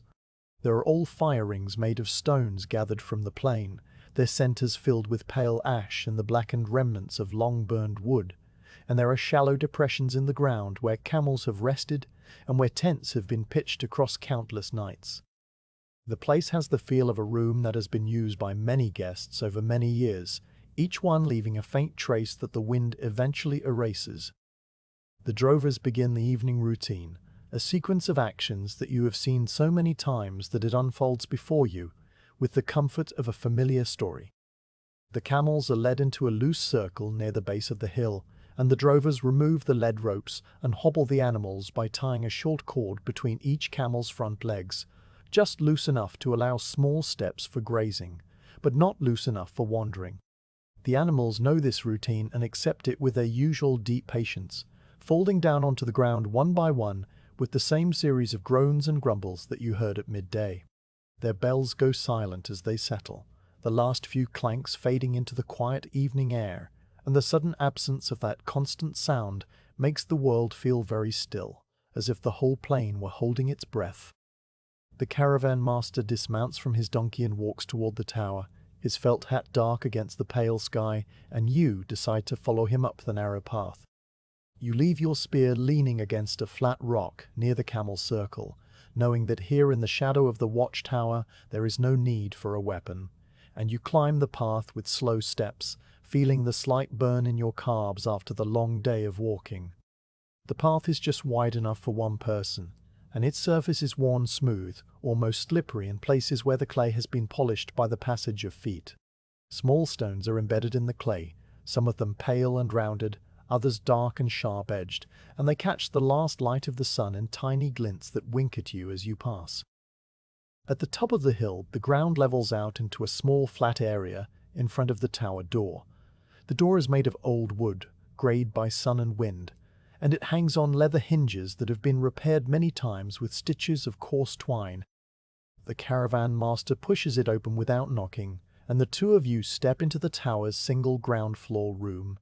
The interior is dim and cool after the brightness of the plain, and it takes a moment for your eyes to adjust. The room is small and circular, the walls made of the same packed clay as the exterior, smoothed by hand, and whitewashed long ago with a lime mixture that has since faded to a pale cream. A narrow staircase of packed earth and stone spirals up the inner wall, leading to the platform above, and in the center of the room there is a low table and two clay stools, and on the table a clay lamp burns with a small steady flame that fills the room with the faint scent of olive oil. The watchman on duty rises from one of the stools as you enter, and he and the caravan master exchange the same kind of greeting you have heard at every stop along the road. A few quiet words about the journey, the condition of the road ahead, the weather that might come tomorrow. The watchman is a man of middle years with a short grey beard and a face that has been weathered by many seasons of sun and wind, and he wears the same simple wool tunic and linen headcloth as any other traveller on this road. He offers a clay cup of water to the caravan master and then one to you, dipped from a large jar that stands in the coolest corner of the room, and you drink it slowly, tasting the faint mineral tang of a well different from the one at midday, but just as old and just as welcome. After a short while, you leave the caravan master and the watchman to their conversation, and you climb the narrow stairs to the tower platform, your hand brushing the inner wall for balance as the steps spiral upward. The staircase is steep, and the steps are worn into shallow bowls by countless feet, and you place your feet carefully, feeling the cool, smooth clay under your sandals. At the top, you emerge onto the open platform through a small hatch, and the evening air meets you with a freshness that the ground floor did not have, a breeze that has travelled across the whole plain to reach you here. The view from the platform is wide enough to make you stop and simply look for a while. To the east the plain stretches back the way you've come, the road a pale line that narrows and fades into the gathering dusk. You can see the faint silver glint of the river you crossed earlier, a thin line of reflected sky far in the distance, and beyond that the low hills of the morning now reduced to a soft blue-grey line on the horizon. To the west, the mountains rise in a dark wall against the sunset, their peaks still catching the last orange light, while the lower slopes have already sunk into deep purple shadow. To the north and south, the steppe rolls away into a darkness that has no features, only the soft texture of grass and earth fading into the blue of the coming night. The sky above you is a dome of changing colour, orange and rose near the horizon, deepening to a soft lavender higher up, and directly overhead a deep blue that is almost, but not yet black, with the first few stars already visible as faint points of light. You stand at the parapet and rest your hands on the warm clay, feeling the rough texture under your palms. The parapet is the same one you saw from the plain below, and you can see now where the corner has crumbled away, the mud bricks reduced to a pile of pale rubble on the platform floor. The damage is old, the edges of the broken bricks worn smooth by weather, and it gives the tower a look of quiet endurance, a structure that has stood here long enough to have begun the slow process of returning to the earth from which it was made. You do not find this thought sad. It is simply the way of things on the road, where everything old is slowly wearing away, and everything new is built from the same clay and will eventually wear away in its turn. The watchman joins you on the platform after a short while, climbing the stairs with the ease of long practice, and he comes to stand beside you at the parapet. He does not speak at first, and you do not speak either, and the two of you stand in a companionable silence that asks nothing and offers nothing, except the shared experience of the view. After a time he points to a faint light far to the east, a small orange speck that flickers in the distance, and he tells you that it is the caravanserai you left this morning, the watchtower signal fire visible even at this great distance because the plain is so flat. You look at the light and think of the morning, the gate opening, the camels stirring, the cool water on your face, and the memory is so distant that it feels like something from another life, though it was only this same day. The watchman offers you a ladle of water from a small gourd that hangs from a hook on the parapet, and you drink again, the water cool and clean, and then you hand the ladle back and he drinks too. The small ritual of shared water is common on the road, a gesture so ordinary that it barely registers as a gesture, and yet it binds the two of you together in a quiet way. Two men standing on a tower, watching the light fade from the sky. The watchman tells you a little about the tower in a low, unhurried voice, how it was built in the time of his grandfather, how the same family has kept the watch for 5 generations, how the signal fire on the roof is lit every night from a store of dried dung and straw kept in a small shed at the base of the hill. His words are slow and spaced apart, with long pauses between sentences, and you listen in the same way, receiving the information without needing to respond or remember it. Below you, at the base of the hill, the evening routines of the caravan are continuing in their usual order. The cooks have gathered dried dung and small sticks from the sparse bushes near the hill, and they have lit cooking fires in some of the old stone rings. The flames are small and orange, barely visible in the fading light, and they dance and flicker in the breeze, casting small patches of warm light on the ground around them. The smell of the fires reaches you on the platform, the familiar scent of burning dung that is not unpleasant, but rather comforting. The smell of 100 campsites on 100 journeys. You can see the dark shapes of the drovers moving around the fires, their shadows long and wavering, and you can hear the soft clink of cooking pots and the low murmur of voices preparing the evening meal. The sounds are so faint at this height that they seem to come from very far away, a distant hum of human activity that only makes the quiet of the platform feel deeper by contrast. The watchman excuses himself after a while and goes back down the stairs, leaving you alone on the platform.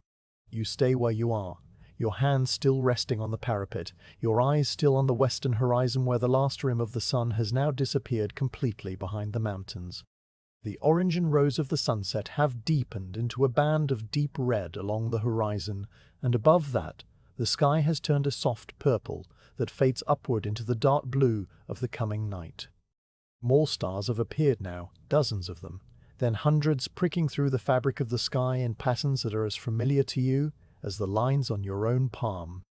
You find the steady constellations that you have known since childhood, the ones that the drovers use to navigate when the road is lost in darkness, and you trace them with your eyes in the same way you have done on so many nights before. The evening call drifts across the plain from somewhere far to the west, a low chant that rises and falls in a pattern of long, slow notes, and the sound is so much a part of the landscape that it seems to come from the earth itself rather than from any human voice. The call is answered a moment later by a similar chant from somewhere to the north, and then by another from the south, and for a few minutes the whole plain seems to be singing in the same low, unhurried voice. Then the calls fade and the silence returns, deeper than before, and you feel the peace of the evening settle over you like a second blanket. You climb down from the platform when the last light has gone and the stars are fully out, your feet finding the worn steps by feel as much as by sight. The ground floor room is warm now, lit by the single clay lamp on the table, and the caravan master and the watchman are still talking quietly in the corner. You step outside into the cool evening air and walk down the narrow path to the campground, where the fires are now burning steadily, and the smell of cooking lentils and rice rises from the pots. You find your spear where you left it leaning against the flat rock, and you pick it up and carry it to the spot near the camel circle where you will sleep tonight. The evening meal is served soon after, the same simple fare as always: a bowl of lentils cooked with a little salt and a few dried herbs, a portion of rice that has been boiled in the same pot until it is soft and slightly sticky, and a round of flat bread that is still warm from the stones where it was baked. You eat sitting on the ground with your back against a smooth rock, the bowl warm in your hands, the food filling your mouth with its plain, familiar taste. Around you, the drovers are eating too, their faces lit by the firelight, their voices low and occasional. No one speaks of anything important. The talk is only about the road tomorrow, the condition of the next well, the feel of the wind, and what it might mean for the weather. The words are like the food, simple and sustaining, and they pass the time without requiring anything from you. When the meal is finished, you wash your bowl with a little water and a handful of sand, scrubbing it clean with the same motions you use every night, and then you set it aside for the morning. The fires are allowed to burn down to glowing coals, and the drovers begin to settle themselves for the night, unrolling their blankets in the same spots they have chosen on every previous evening of the journey. You find your own blanket where you left it this morning, still tied with its 2 leather cords, and you unroll it on a patch of ground that is free of stones and slightly raised so that the cool night air will not pool beneath you. Your spear you lay on the ground beside the blanket, within easy reach, though you know you will not need it. You lie down on your back and look up at the sky, which is now crowded with stars, so many stars that the dark spaces between them seem almost as bright as the stars themselves. The Milky Way stretches across the sky from north to south, a band of pale light that looks like a road made of mist, and you follow it with your eyes until your gaze reaches the mountains, where the stars seem to touch the peaks and mingle with them. The air is cool but not cold, and the breeze has died away to nothing, leaving the night perfectly still. You pull your blanket up to your chin and feel the warmth of the day's walking still lingering in your limbs, a deep, pleasant tiredness that will carry you into sleep without effort.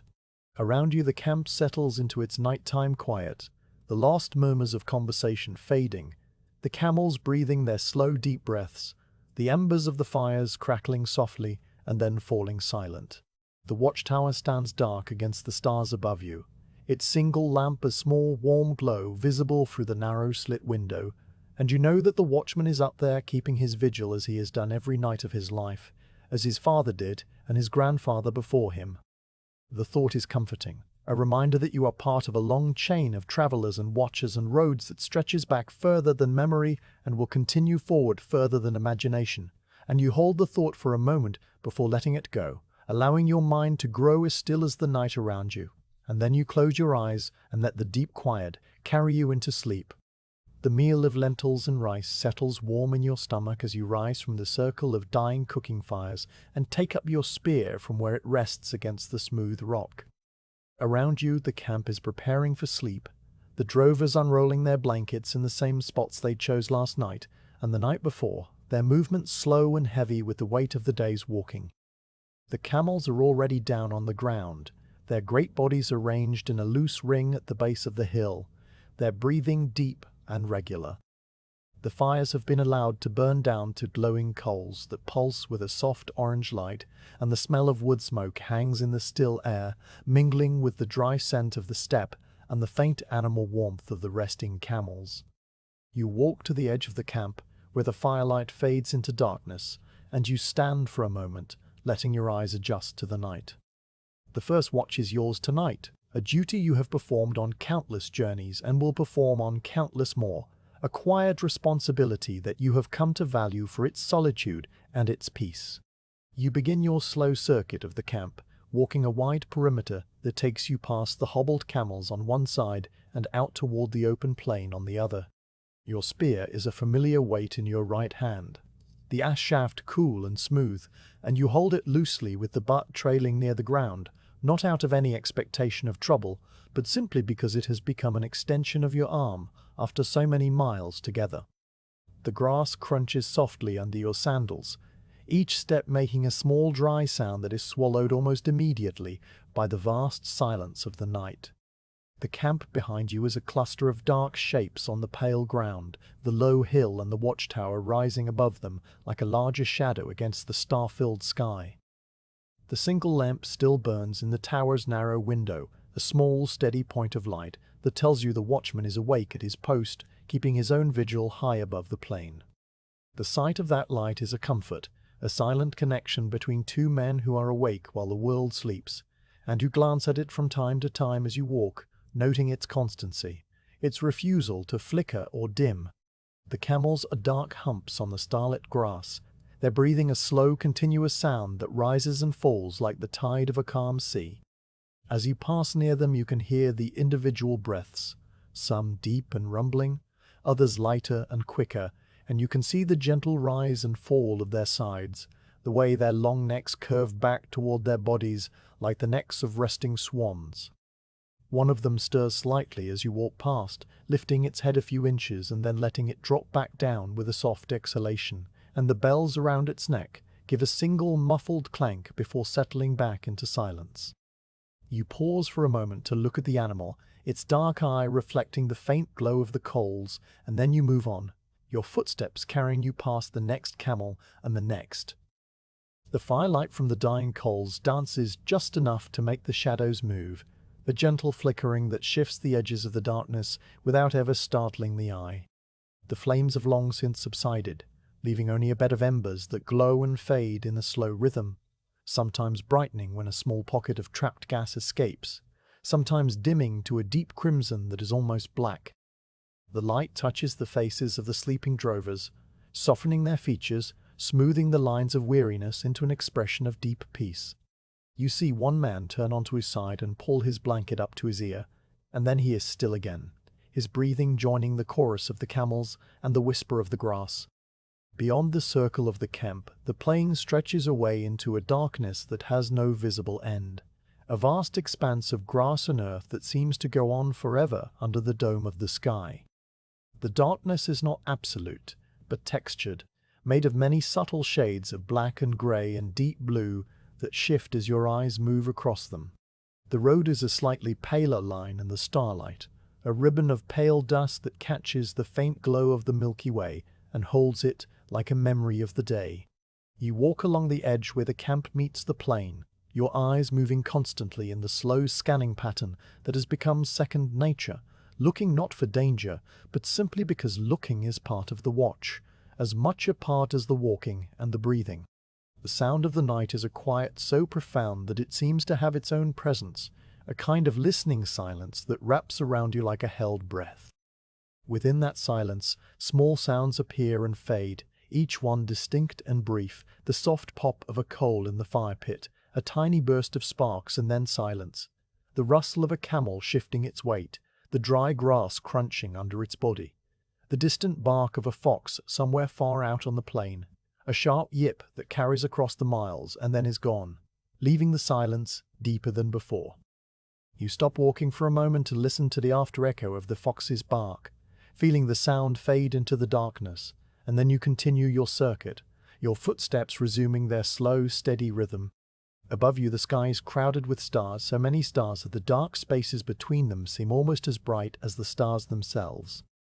The Milky Way stretches from the northern horizon to the southern, a wide band of pale light that looks like a river of mist, and within that river you can see the individual points of countless suns, some bright and sharp, others so faint that they are only suggestions of light, visible only when you look slightly to the side. The stars seem to vibrate in the still air, a faint twinkling that makes the whole sky feel alive, as if the heavens were breathing in time with the camels and the sleeping men. You tilt your head back and look straight up, and the sensation is of falling upward into a sea of light, a vertigo that is not frightening but strangely peaceful. You find the steady constellations that you have known since childhood, the ones your father taught you on nights like this when you were too young to carry a spear, but old enough to walk the perimeter beside him and learn the shapes of the sky.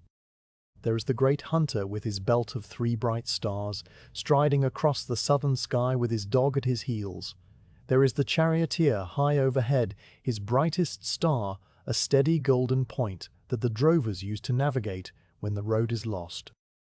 There is the serpent winding through the northern sky, its tail curling around the star that never moves, the fixed point around which all the other stars turn. You trace these patterns with your eyes in the same way you have done on so many nights before, the same slow journey across the sky that you will make again tomorrow night and the night after that. The night air is cool but not cold, carrying the dry scent of the steppe and the faint mineral tang of the distant mountains. A light breeze stirs from time to time, just enough to rustle the grass and touch your face with a coolness that reminds you of the well water at midday. The breeze is so gentle that it barely moves the folds of your headcloth, and when it dies away, the air grows perfectly still again, and you can hear your own breathing, slow and even, and the soft scuff of your sandals on the packed earth of the camp perimeter. You complete your first full circuit of the camp and pause at the base of the watchtower hill, looking up at the lamp in the narrow window. The watchman is still there, his light steady, and you imagine him standing at the parapet looking out across the same plain that you are watching from below, his eyes scanning the same darkness, his ears hearing the same distant fox.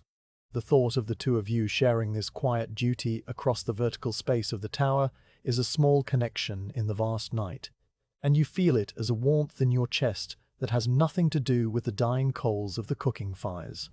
You begin your second circuit, walking now in the opposite direction, so that your path traces a wide oval around the camp, and as you walk, you let your mind settle into the rhythm of the watch.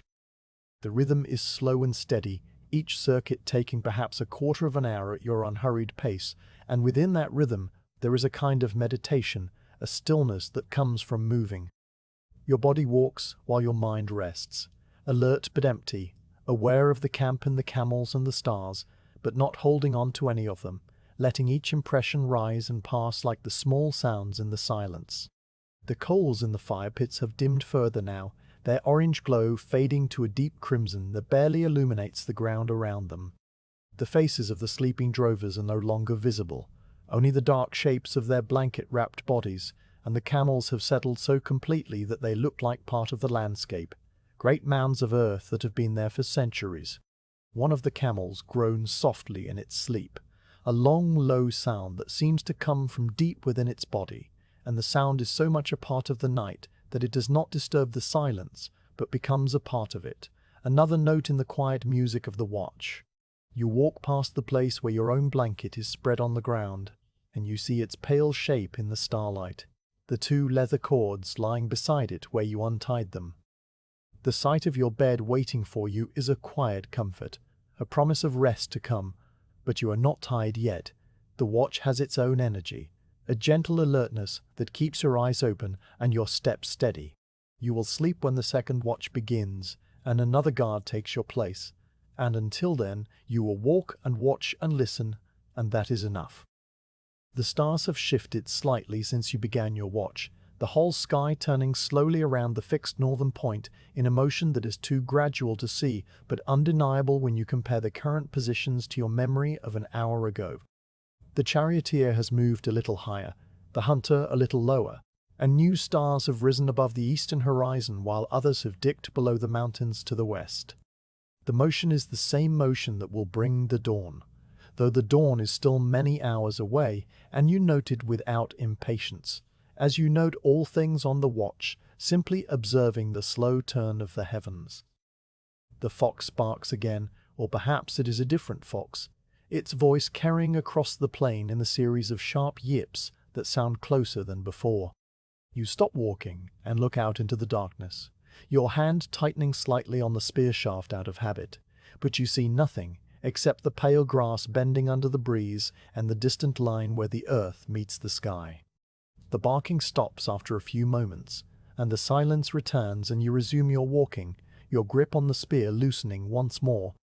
The watchtower lamp flickers once, a brief dimming and then a return to its steady glow, and you wonder if the watchman is refilling the oil or simply adjusting the wick. The small change in the light draws your eye, and you watch the window for a while, but the lamp does not flicker again.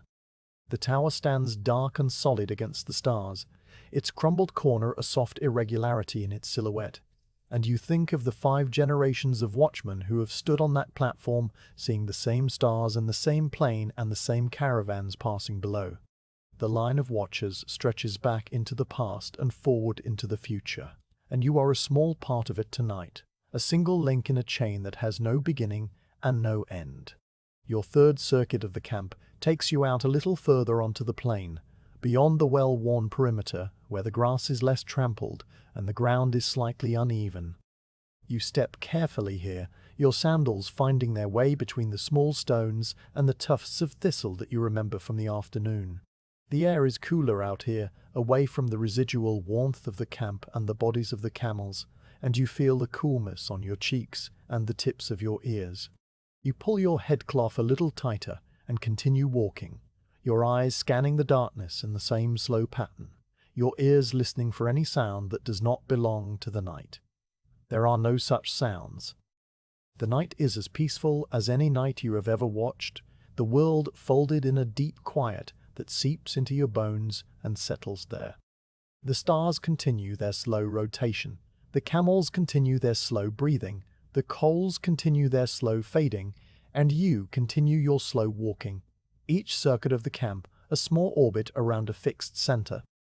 The hours pass without event, as they always do on watches like this, the time measured not in minutes, but in the gradual movement of the constellations and the gradual cooling of the air and the gradual deepening of the silence. At some point in the night, the breeze shifts direction, coming now from the mountains instead of the plain, and it carries a faint coolness that holds the promise of the dawn that is still far away. You turn your face into the breeze and breathe deeply, tasting the clean, dry air, and then you turn back to your circuit, your footsteps steady on the grass. The spear is still a comfortable weight in your hand, the wood now warmed by your palm, and you switch it to your left hand for a while to give your right a rest. The switch is so automatic that you barely notice it, another small habit of the watch that your body performs without needing your mind. The second watch will begin soon, that you have no way of knowing the exact hour except by the position of the stars and the deepness of the quiet. The charioteer has now climbed to its highest point, and the hunter is beginning his descent toward the western mountains, and you know from long experience that these signs mean the night is half over. You finish your final circuit and walk back to the center of the camp, where the head drover is already stirring, sitting up in his blanket and rubbing his eyes. He looks at you and nods, and you nod back. The exchange is simple and wordless as the passing of a cup of water. Your watch is done, and his is beginning, and the camp will remain safe under his eyes just as it was under yours. You walk to your blanket and sit down heavily, the tiredness that was absent during the watch now settling into your limbs all at once. You lay your spear on the ground beside you, its familiar length within reach, and you untie your sandals and set them aside. The ground is cool beneath your bare feet, and you stretch your toes in the grass before lying back and pulling the blanket up to your chin. The stars are still overhead, as bright as they were when you began your watch, and you find the charioteer one last time, its golden star twinkling steadily, before you let your eyes close. The camp around you breathes in its slow collective sleep, the camels and the drovers and the watchman in his tower, all joined in the same deep quiet, and you feel the peace of the night wrap around you like a second blanket, carrying you gently down into a sleep as deep and calm as the steppe itself. The 7th morning of the journey comes wrapped in a thin white mist that has risen from the earth during the night, a breath of the plain made visible by the coolness of the early hour. When you open your eyes, the world above you is no longer the star-filled dome of last night, but a soft grey-white veil that hangs just above the tops of the camels' humps, muting every colour and blurring every edge. The watchtower on its hill is only a faint suggestion of a shape, a darker rectangle against the pale haze, and the fires of last night are gone, their stone rings hidden somewhere in the mist along with everything else that lies more than 20 paces away. You lie still for a while under your blanket, feeling the damp coolness of the air on your face and listening to the silence, which is different from the silence of the open steppe, in a way that is hard to name. A closer silence, a silence that seems to press gently against your ears, like cotton wool. The camp around you is already stirring, though the sounds are muffled by the mist into something soft and distant. You hear the drovers speaking to the camels in their low voices, the words indistinguishable but the tone as calm as ever, and you hear the camels replying with their deep groans as they shift on the ground and begin the slow process of unfolding themselves for the day. The bells have not yet been hung, so there is no clanking, only the soft thump of large bodies moving and the occasional creak of leather harness being adjusted. The smell of the mist is clean and slightly earthy, like the smell of a cave that has never seen the sun, and it mixes with the familiar scents of camel hair and old leather and the faint charcoal smell of last night's cooking fires. You sit up and fold your blanket, the wool feeling slightly damp from the night air, and you tie it with the leather cords and set it aside. The leather of your sandals is cool and a little stiff when you slip them on, but it warms quickly against your feet. You stand and stretch, your muscles remembering the long walk of yesterday and the day before, a pleasant ache that is not pain, but simply the body's record of distance covered. The mist swirls around you as you move, stirred by your motion, and you watch the tiny droplets of water float in the air, each one catching the faint light and glinting for a moment before vanishing into the grey. The world feels hushed and waiting, as if the day itself has not yet decided to begin. The drovers have lit a small fire despite the damp, using dry dung and a few sticks of tamarisk that they carry in a bundle on one of the camels. The flame is pale orange in the mist, barely more than a glow, and it hisses softly as the moisture in the wood escapes as steam. Around the fire the men are warming their hands and preparing the morning meal, which is the same as every other morning: a small portion of cold flatbread left from last night, a few dried apricots, and a cup of water from the watchtower's well that one of the men has carried down in a clay jar. You join the circle and take your share, eating slowly while the mist beads on your headcloth and on the shoulders of your tunic. No one speaks much. The mist seems to discourage words, and the quiet is comfortable, a shared acceptance of the slow start to the day. When the meal is finished, you gather your equipment and prepare for the walk. Your spear is exactly where you left it, the ash wood damp with dew, and you wipe it down with the edge of your blanket before checking the iron tip in the same way you do every morning. The leather of your guard vest is cool against your tunic, and you tighten the straps a little more than usual, because the damp air makes everything feel looser. The headcloth you unwind and shake out, then rewind it carefully around your head and neck, tucking the ends in with the same small motions you use every day. The routine is so ingrained that you could do it in total darkness, and indeed the mist makes it almost as if you are doing it in darkness, your fingers knowing their work without your eyes.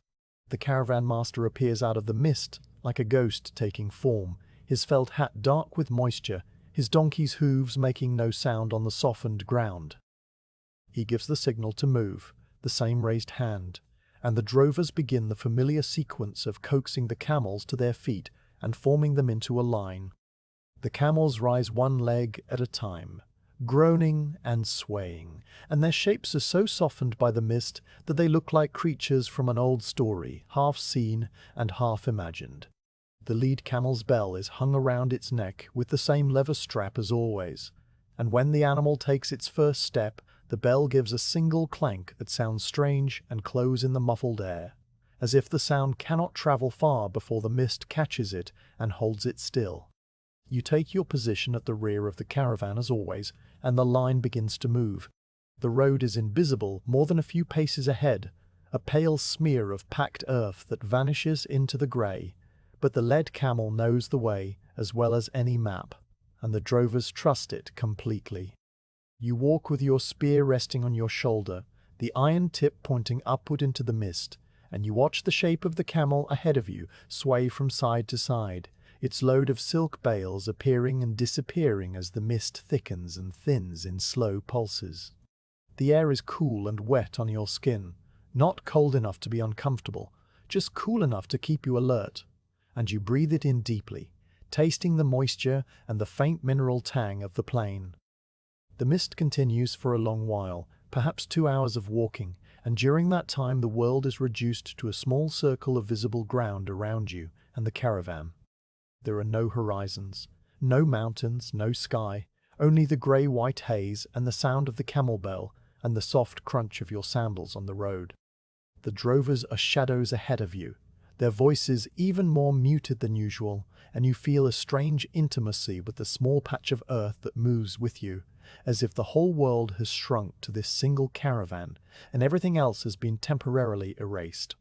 The feeling is not lonely but peaceful, a kind of solitude that wraps around you like a second blanket, and you walk in it without hurry, letting the mist decide when it will release you back into the larger world. The change comes slowly, as all changes on the road come, not with a sudden parting of the veil, but with a gradual brightening that takes so long you do not notice it happening until it has already happened. First, the mist around you turns from grey to a pale luminous white, as if the sun somewhere above has begun to burn through the upper layers. Then the shadows of the camels appear on the road ahead, faint at first, mere suggestions of darkness on the pale earth, and then stronger as the light grows. The air warms by degrees, the dampness on your headcloth beginning to dry, and the sounds of the caravan become sharper and clearer as the mist loses its muffling power. You look up and see the disk of the sun as a bright patch in the white, still veiled but visible, and you know that the haze will soon be gone. By mid-morning the mist has retreated completely, burned away by the climbing sun, until it is only a faint white line low on the horizon behind you, a memory of dampness already fading. The world opens up again, and you see that you have been walking through the same open plain as yesterday, the steppes stretching away on all sides under a sky that is once again a pale and endless blue. The road is still straight, still heading west toward the mountains, and the mountains themselves have reappeared, their lower slopes now a clear brown-grey, and their higher peaks touched with a faint dusting of something that might be snow or might be pale rock catching the light. The sight is familiar and steadying, and you settle back into the rhythm of the open road, as if the mist had been only a brief dream. The caravan crests a gentle rise, one of those almost imperceptible swells in the land that you would not notice except that the camels ahead of you dip slightly and then rise again, and at the top of this rise the drover at the front of the line stops and points. The others stop too, and you stop with them, your spear butt planting itself in the dust as you come to a halt. You follow the line of the drover's arm and look out across the plain to the west, where the mountains part slightly and the land opens into a broader valley, and there, at the very edge of where the blue of the mountains meets the brown of the plain, you see it for the first time. The minaret of Samarkand rises from the earth like a slender finger pointing toward the sky, a thin vertical line of turquoise and sand-colored stone that catches the morning light and holds it, glowing with a soft blue-green radiance that is unlike anything else on the horizon. It is still very far away, so far that you could cover it with your thumbnail if you held out your arm, and the details of its surface are lost to distance, but its color is unmistakable, a pale turquoise that seems almost liquid in the clear light. Around the base of the minaret there is a faint smudge of darker color, the suggestion of walls and domes and buildings that are the city itself, but they are too distant to make out, only a texture on the plain that the eye cannot quite resolve. The minaret, however, is clear, a single vertical stroke of color against the pale sky, and it stands there as if waiting for you, a promise that has been on the horizon for days and has finally chosen this morning to reveal itself. You stand and look at it for a long moment, and the caravan stands with you. Everyone's eyes turn toward the distant city. The drovers murmur a few words to each other in their low voices, and though you cannot hear exactly what they say, you know the tone well enough. It is the tone of travelers who've seen their destination for the first time after many days of walking, a quiet satisfaction that is too deep for celebration. The caravan master on his donkey does not speak at all, but he allows the pause to continue for as long as it needs to, understanding that the first sight of the city is a moment that should not be hurried. After a time, the lead drover clicks his tongue, and the camels begin to move again, their bells starting up with the same steady rhythm.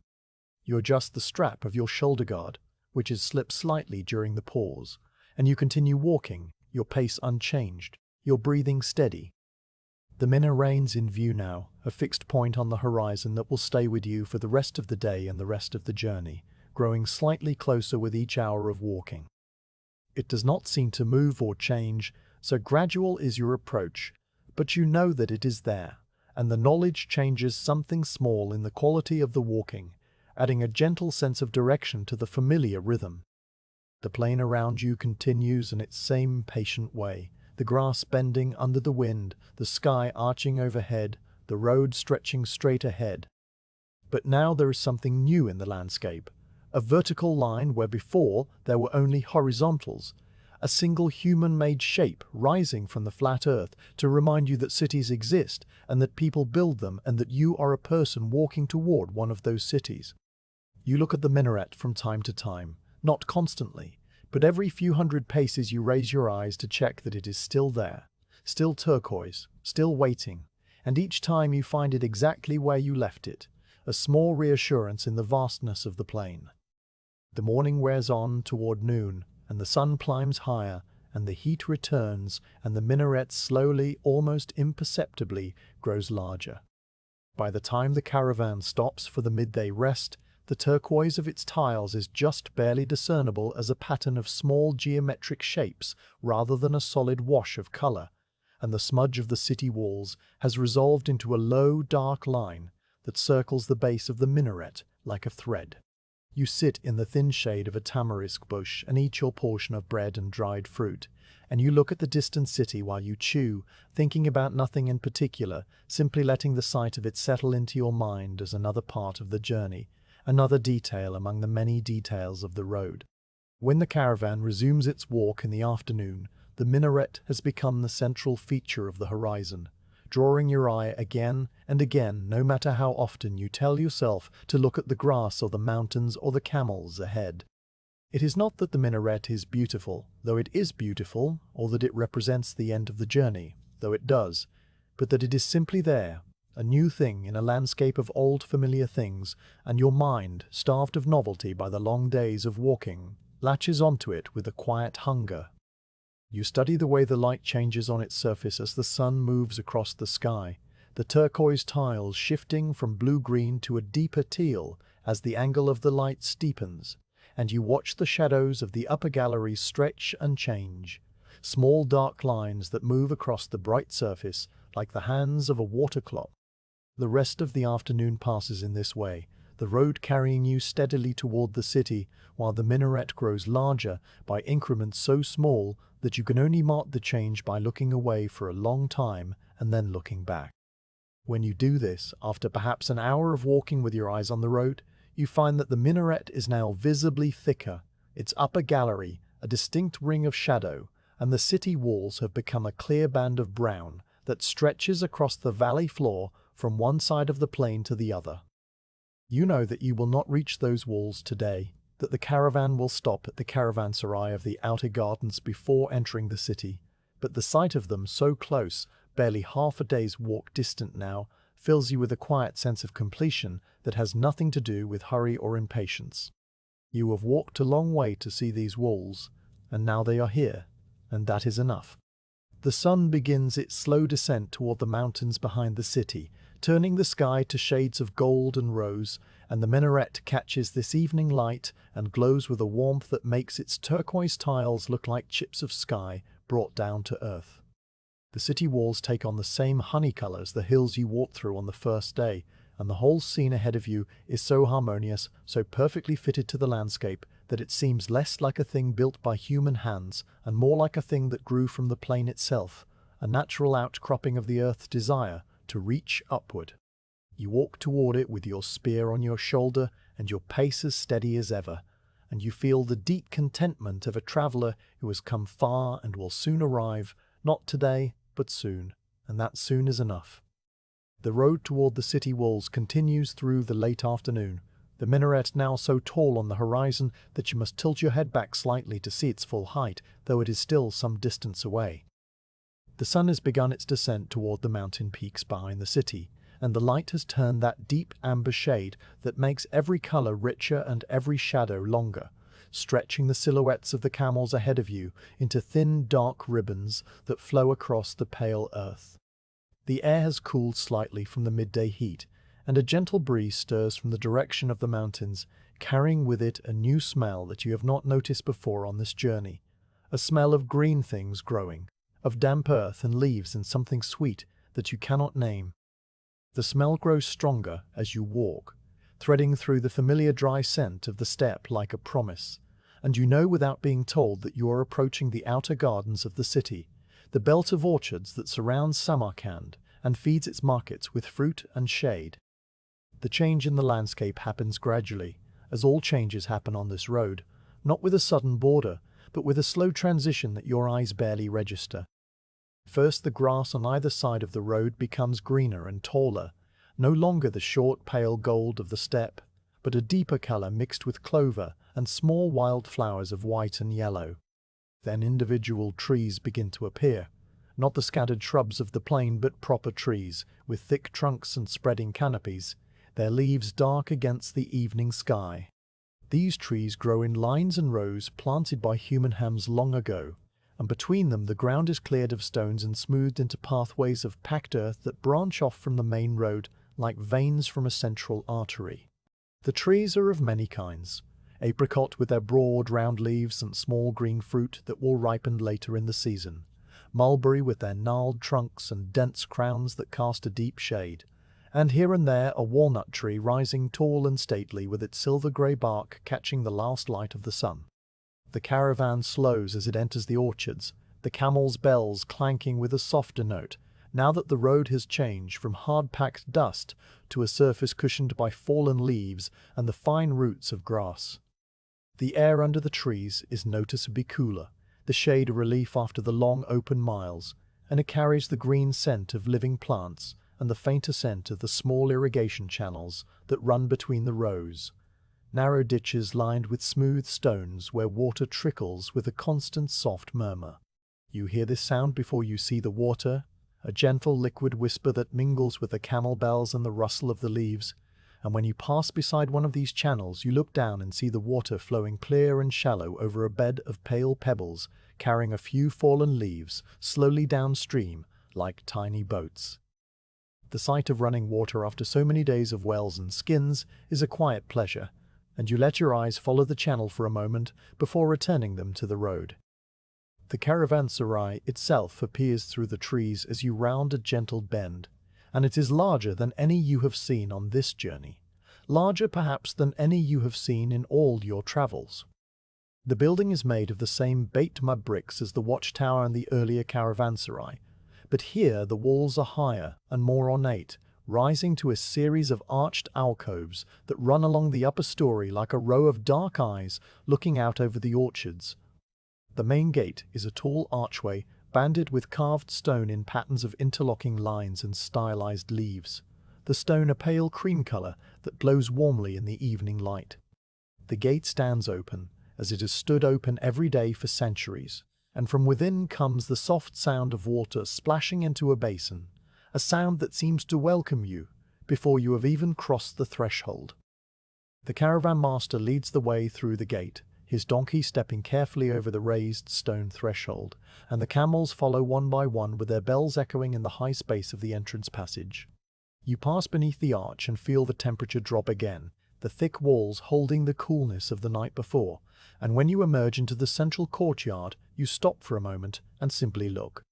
The courtyard is a wide-open square paved with pale stone tiles that have been worn smooth by the passage of countless feet and hooves, their surface reflecting the golden light of the late afternoon in a soft glow.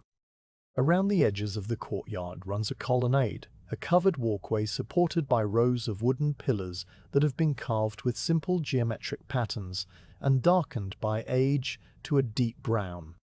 The pillars support a roof of wooden beams and woven reed mats that cast a deep shade over the walkway, and within that shade you can see alcoves set into the walls, each one large enough to shelter a group of travelers or a stack of goods, each one with its own small clay lamp hanging from a hook, unlit now but ready for the evening. In the center of the courtyard there is a fountain, and it is this fountain that makes the splashing sound you heard from the road. The fountain is a wide circular basin made of the same pale stone as the archway, and at its center a simple column rises to waist height, water flowing from the top in a smooth, unbroken sheet that falls into the basin with a constant soft plash. The water in the basin is clear and dark, reflecting the sky above in a circle of deep blue, and around the rim of the basin there is a wide stone ledge where travelers can sit and wash their hands and faces.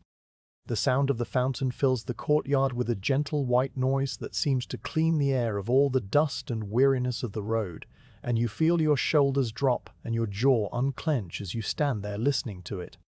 The drovers are already leading the camels toward the stalls that line the far side of the courtyard, a long row of arched alcoves, large enough to hold the animals and their loads, each stall with its own manger, filled with fresh hay and its own small water trough, fed by a channel from the fountain. The camels enter their stalls with the same slow patience they have shown all day, their bells giving a few final clanks before falling silent as they fold themselves down onto the clean straw. The drovers work around them in the quiet, efficient manner you have watched every evening, removing the lead ropes and the loaded panniers, stacking the bales of silk and the jars of oil against the back walls of the stalls where they will be safe until morning.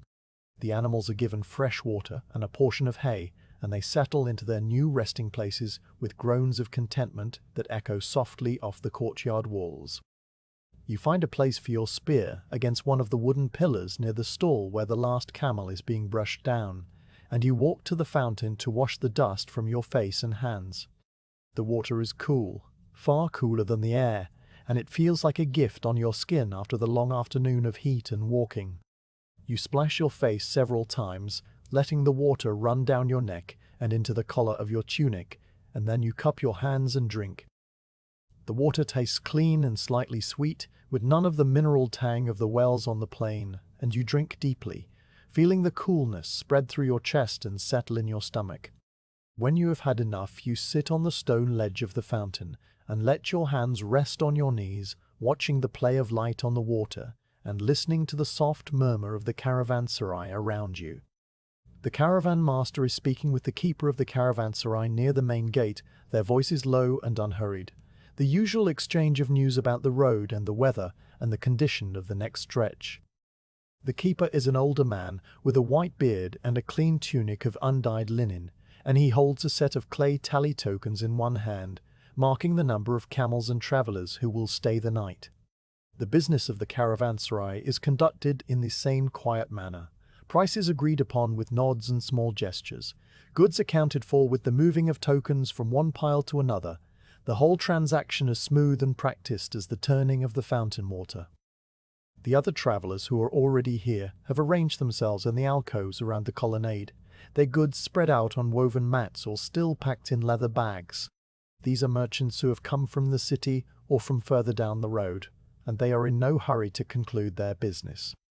Some are sitting cross-legged on cushions, sipping small cups of tea that a boy brings around on a brass tray, the cups so small that they hold only a few mouthfuls. Others are bent over sample boxes made of polished wood, opening the lids with slow, careful movements to reveal small piles of spices or dried herbs or thin sheets of colored paper. The unpacking is unhurried, each item lifted and examined and set aside with the same gentle precision, and the conversations are conducted in low tones that never rise above the splashing of the fountain. You leave the fountain and walk over to the stall where the camels are resting, picking up a handful of dry grass from a pile near the manger as you go. The nearest camel turns its head as you approach, its dark eyes blinking slowly, and you reach out and begin to brush the dust from its coat with the grass, using the same slow circular strokes that the drovers use. The dust rises in a fine pale cloud that drifts away on the breeze, and the camel's brown hair emerges clean and soft beneath your hand. The animal makes a low rumbling sound deep in its throat, a sound of contentment, and you continue the brushing until its whole visible side is free of the road's dust. The work is repetitive and soothing, asking nothing of you but patience, and you let your mind grow quiet as your hands move. Around you, the caravanserai settles into its evening rhythm, a rhythm that is not so different from the rhythm of the camp on the plain, but somehow more settled, more permanent, as if the building itself lends a weight of tradition to every action. The water in the fountain continues its endless plash, the same sound that has been heard in this courtyard for generations, and the light continues its slow fade from gold to amber to the first hints of rose. The shadows under the colonnade deepen, and one of the caravanserai workers moves along the pillars with a long taper, lighting the small clay lamps in their alcoves one by one, each new flame a small orange glow that joins its neighbors to create a warm constellation along the walls. You finish brushing the camel and discard the used grass in the manger, wiping your hands on the sides of your tunic. The drovers have gathered near the fountain now, sitting on the ledge or on the ground with their backs against the pillars, and someone has produced a set of carved wooden pieces and a small board marked with lines, the same game that you have seen them play on many evenings. The pieces click softly as they are moved, and the players speak in low voices, laughing occasionally at a clever move or a piece taken, but the laughter is quiet and brief, soon absorbed by the general murmur of the caravanserai. You find an empty alcove near the corner of the courtyard, a small space with a woven reed mat on the floor and a single lamp already lit on its hook. You unroll your blanket on the mat and set your spear against the wall within easy reach, though you know you will not need it here within these thick walls and under the watch of the keeper. The alcove is cool and dim, the lamp casting a soft circle of light on the pale plaster, and you sit down with your back against the wall and let your head rest against the smooth mud brick. From this position you can see the courtyard and the fountain and the row of camel stalls, and you can hear the soft splashing of the water and the murmur of the merchants and the distant sound of birds settling in the orchard trees for the night. In the colonnade across the courtyard, a merchant is unfurling bolts of cloth from a long roll, and you watch him work in the same way you have watched the grass bend under the wind or the clouds drift across the sky. He unrolls each bolt with slow, careful movements, the fabric emerging in a smooth, unbroken sheet, and he holds it up to the lamplight so that the colors glow: a deep indigo blue, a warm madder red, a pale yellow, like the inside of a melon. The cloth is silk, you can tell from the way it catches the light and the way it moves like water in his hands, and you remember that the camels you have guarded are carrying the same silk in their panniers, bolts of it wrapped in brown cloth, destined for markets further down the road. The merchant folds the fabric back onto its bolt with the same slow care, then moves on to the next, and the process repeats without variation, a quiet demonstration of goods that has been performed in this same courtyard for as long as silk has travelled this road. The evening meal is brought around soon after, carried by the same boy with the brass tray, and it consists of the same simple foods you have eaten every night but prepared with a little more care, a little more variety. There is flatbread still warm from the caravanserai oven, a bowl of lentils cooked with onions and a sprinkle of cumin, a few slices of fresh melon that have come from the gardens outside, and a small cup of the same tea that the merchants were drinking, hot and faintly bitter and very comforting. You eat slowly, savouring the freshness of the melon after so many days of dried fruit, and you feel the warmth of the food spreading through your body like the warmth of the lamplight spreading through your alcove. When the meal is finished, you carry your bowl to the fountain and wash it with a handful of sand and a splash of water, scrubbing it clean with the same motions you use every night, and then you return it to the boy with the tray. The sky above the courtyard is now deepened to a soft violet, and the first stars are appearing directly overhead, visible as faint points of light through the open square of the courtyard roof. The lamps along the colonnade have all been lit now, and the caravanserai glows with 100 small flames that reflect in the dark water of the fountain, and in the polished wood of the pillars, and in the eyes of the resting camels. The sound of the fountain is joined by the soft chirping of crickets in the orchard, and the occasional low call of a night bird, and the whole courtyard seems to breathe with a slow, peaceful rhythm that matches your own breathing. You return to your alcove and sit for a while longer, watching the courtyard grow quieter as the merchants close their sample boxes and roll up their mats and settle into their own alcoves for the night. The drovers finish their game and pack away the wooden pieces, and one by one the lamps in the colonnade are extinguished, leaving only a few still burning to light the way for anyone who needs to rise during the night. The keeper does a final round of the courtyard, checking the stalls and the fountain and the main gate, his sandals making a soft scuff on the stone tiles, and then he too retires to his small room beside the entrance and the caravanserai falls fully into its nighttime quiet. You lie down on your blanket and look up at the rectangle of sky visible through the open courtyard.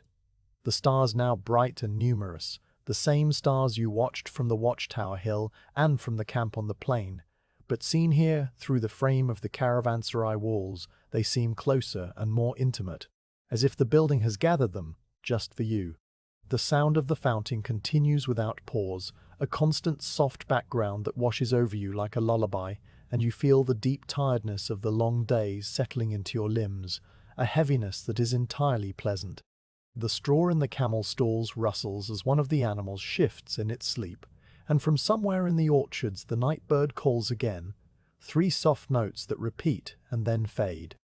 You close your eyes and let the sounds and the warmth and the peace of the caravanserai carry you gently into a sleep as deep and calm as the fountain's endless water.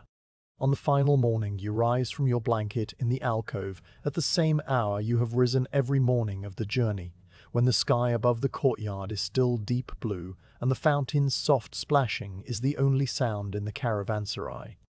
The air is cool and carries the green scent of the orchards, a freshness that drifts in through the open gate and mingles with the faint smell of the lamp oil and the dry hay in the camel stalls. You sit up and fold your blanket with the same slow motions you've used each day, the wool warm from your body, and you tie the 2 leather cords around it and set it aside on the woven reed mat.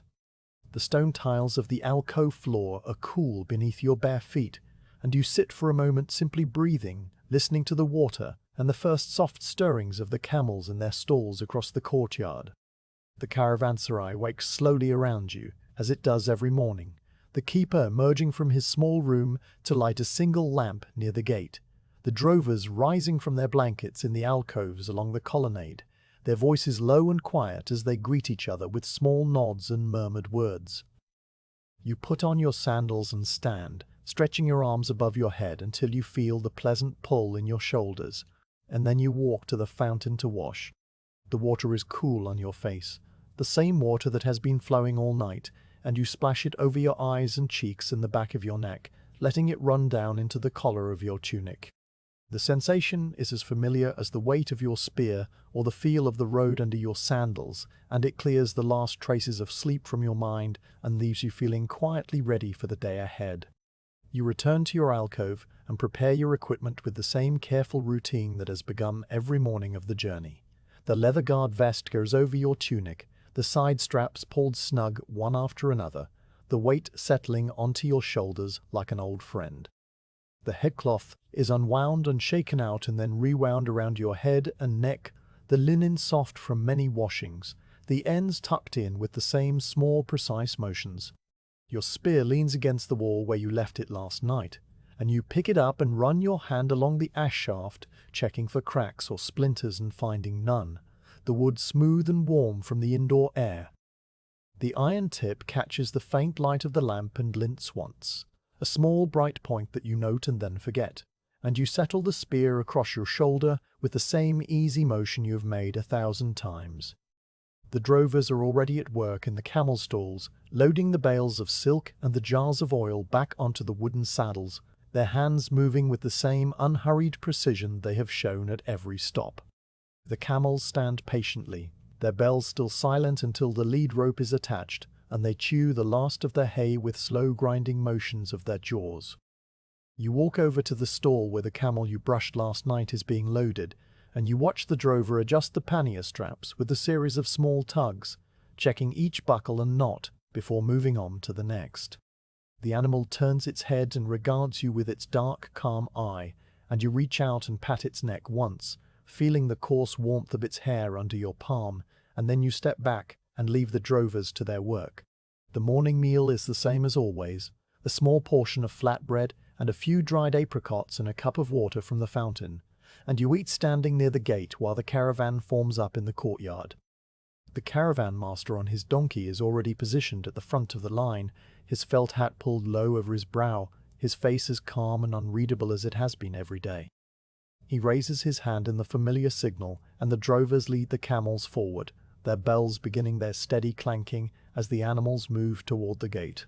You take your place at the rear of the line, as you have done every morning since the first caravanserai, and when the last camel passes through the archway, you follow it out into the cool morning air of the orchards.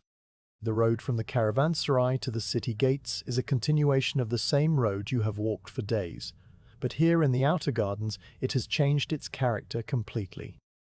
The packed earth has been replaced by a paved surface of flat stones fitted together with care, their surfaces worn smooth by the wheels of carts and the hooves of countless animals. The stones are a pale grey colour, and in the early morning light they seem to glow faintly, catching the first rays of the sun that now rises behind you and casts long shadows ahead. The road is lined on both sides with the same orchards you saw yesterday, apricot and mulberry and walnut trees stretching away in neat rows, their leaves stirring in the light breeze that always seems to blow through this green corridor.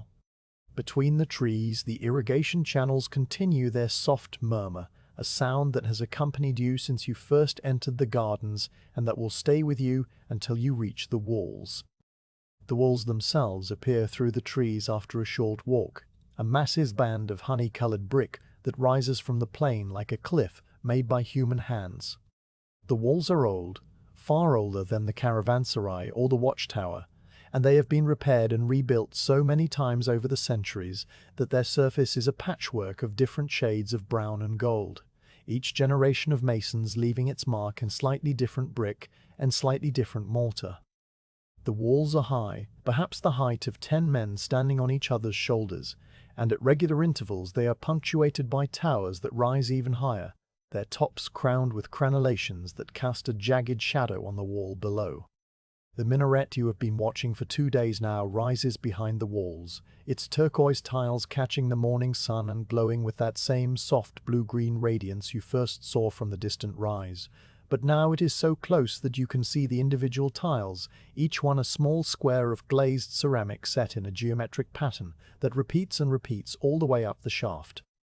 The road leads to a massive gate set into the wall, a double door of dark wood, banded with iron straps that have rusted to a deep brown. The gate stands open, as it does every morning, and above it there is an arch of pale stone carved with inscriptions in a script you cannot read, the letters flowing into each other like water over rocks.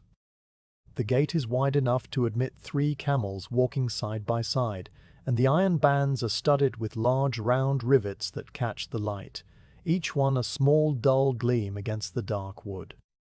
The caravan slows as it approaches the gate, not out of any obstacle but simply out of respect for the threshold, the same way the camels slowed at the stone bridge and at the caravanserai gate on the first morning. A gatekeeper stands to one side of the entrance, an older man in a simple brown tunic, and he exchanges a few quiet words with the caravan master as the lead camel passes through. The words are the same words that have been spoken at this gate for generations, a greeting, a question about the journey, a wish for safe passage. The gatekeeper does not inspect the goods or demand any toll. He simply nods and waves the caravan forward with a small gesture of his hand, and the camels walk through the gate one after another, their bells echoing loudly in the enclosed space of the gate passage before emerging into the city beyond. You pass through the gate yourself a moment later, stepping from the open light of the orchards into the cool shadow of the gate tunnel, and then out again into the streets of Samarkand. The change is immediate and complete, though not jarring, more like passing from one room into another through a connecting door. The streets here are narrow and shaded, the buildings on either side rising 2 or 3 stories high and leaning slightly toward each other so that their upper balconies almost touch, leaving only a thin strip of sky visible overhead. The walls of the buildings are made of the same mud brick as everything else on this journey, but here the bricks are covered with a smooth plaster of pale cream and decorated with carved wooden screens and balconies that project out over the street, their lattice work casting intricate patterns of light and shadow on the ground below. The screens are painted in soft colors that have faded with time, pale blues and greens and the occasional touch of ochre, and they give the street a feeling of quiet privacy, as if the city itself were keeping its own counsel. The street is not busy at this early hour, but it is not empty either. A few people are moving along the edges of the road, their sandals making soft scuffing sounds on the packed earth, and they pass the caravan without any sign of surprise or hurry, simply stepping aside to let the camels through with the same calm acceptance that the plain grass showed when the wind bent it. A water seller walks by with a large clay jar balanced on his shoulder, calling out in a low, melodic voice that is not a shout but a kind of soft announcement, his words blending into the general murmur of the city.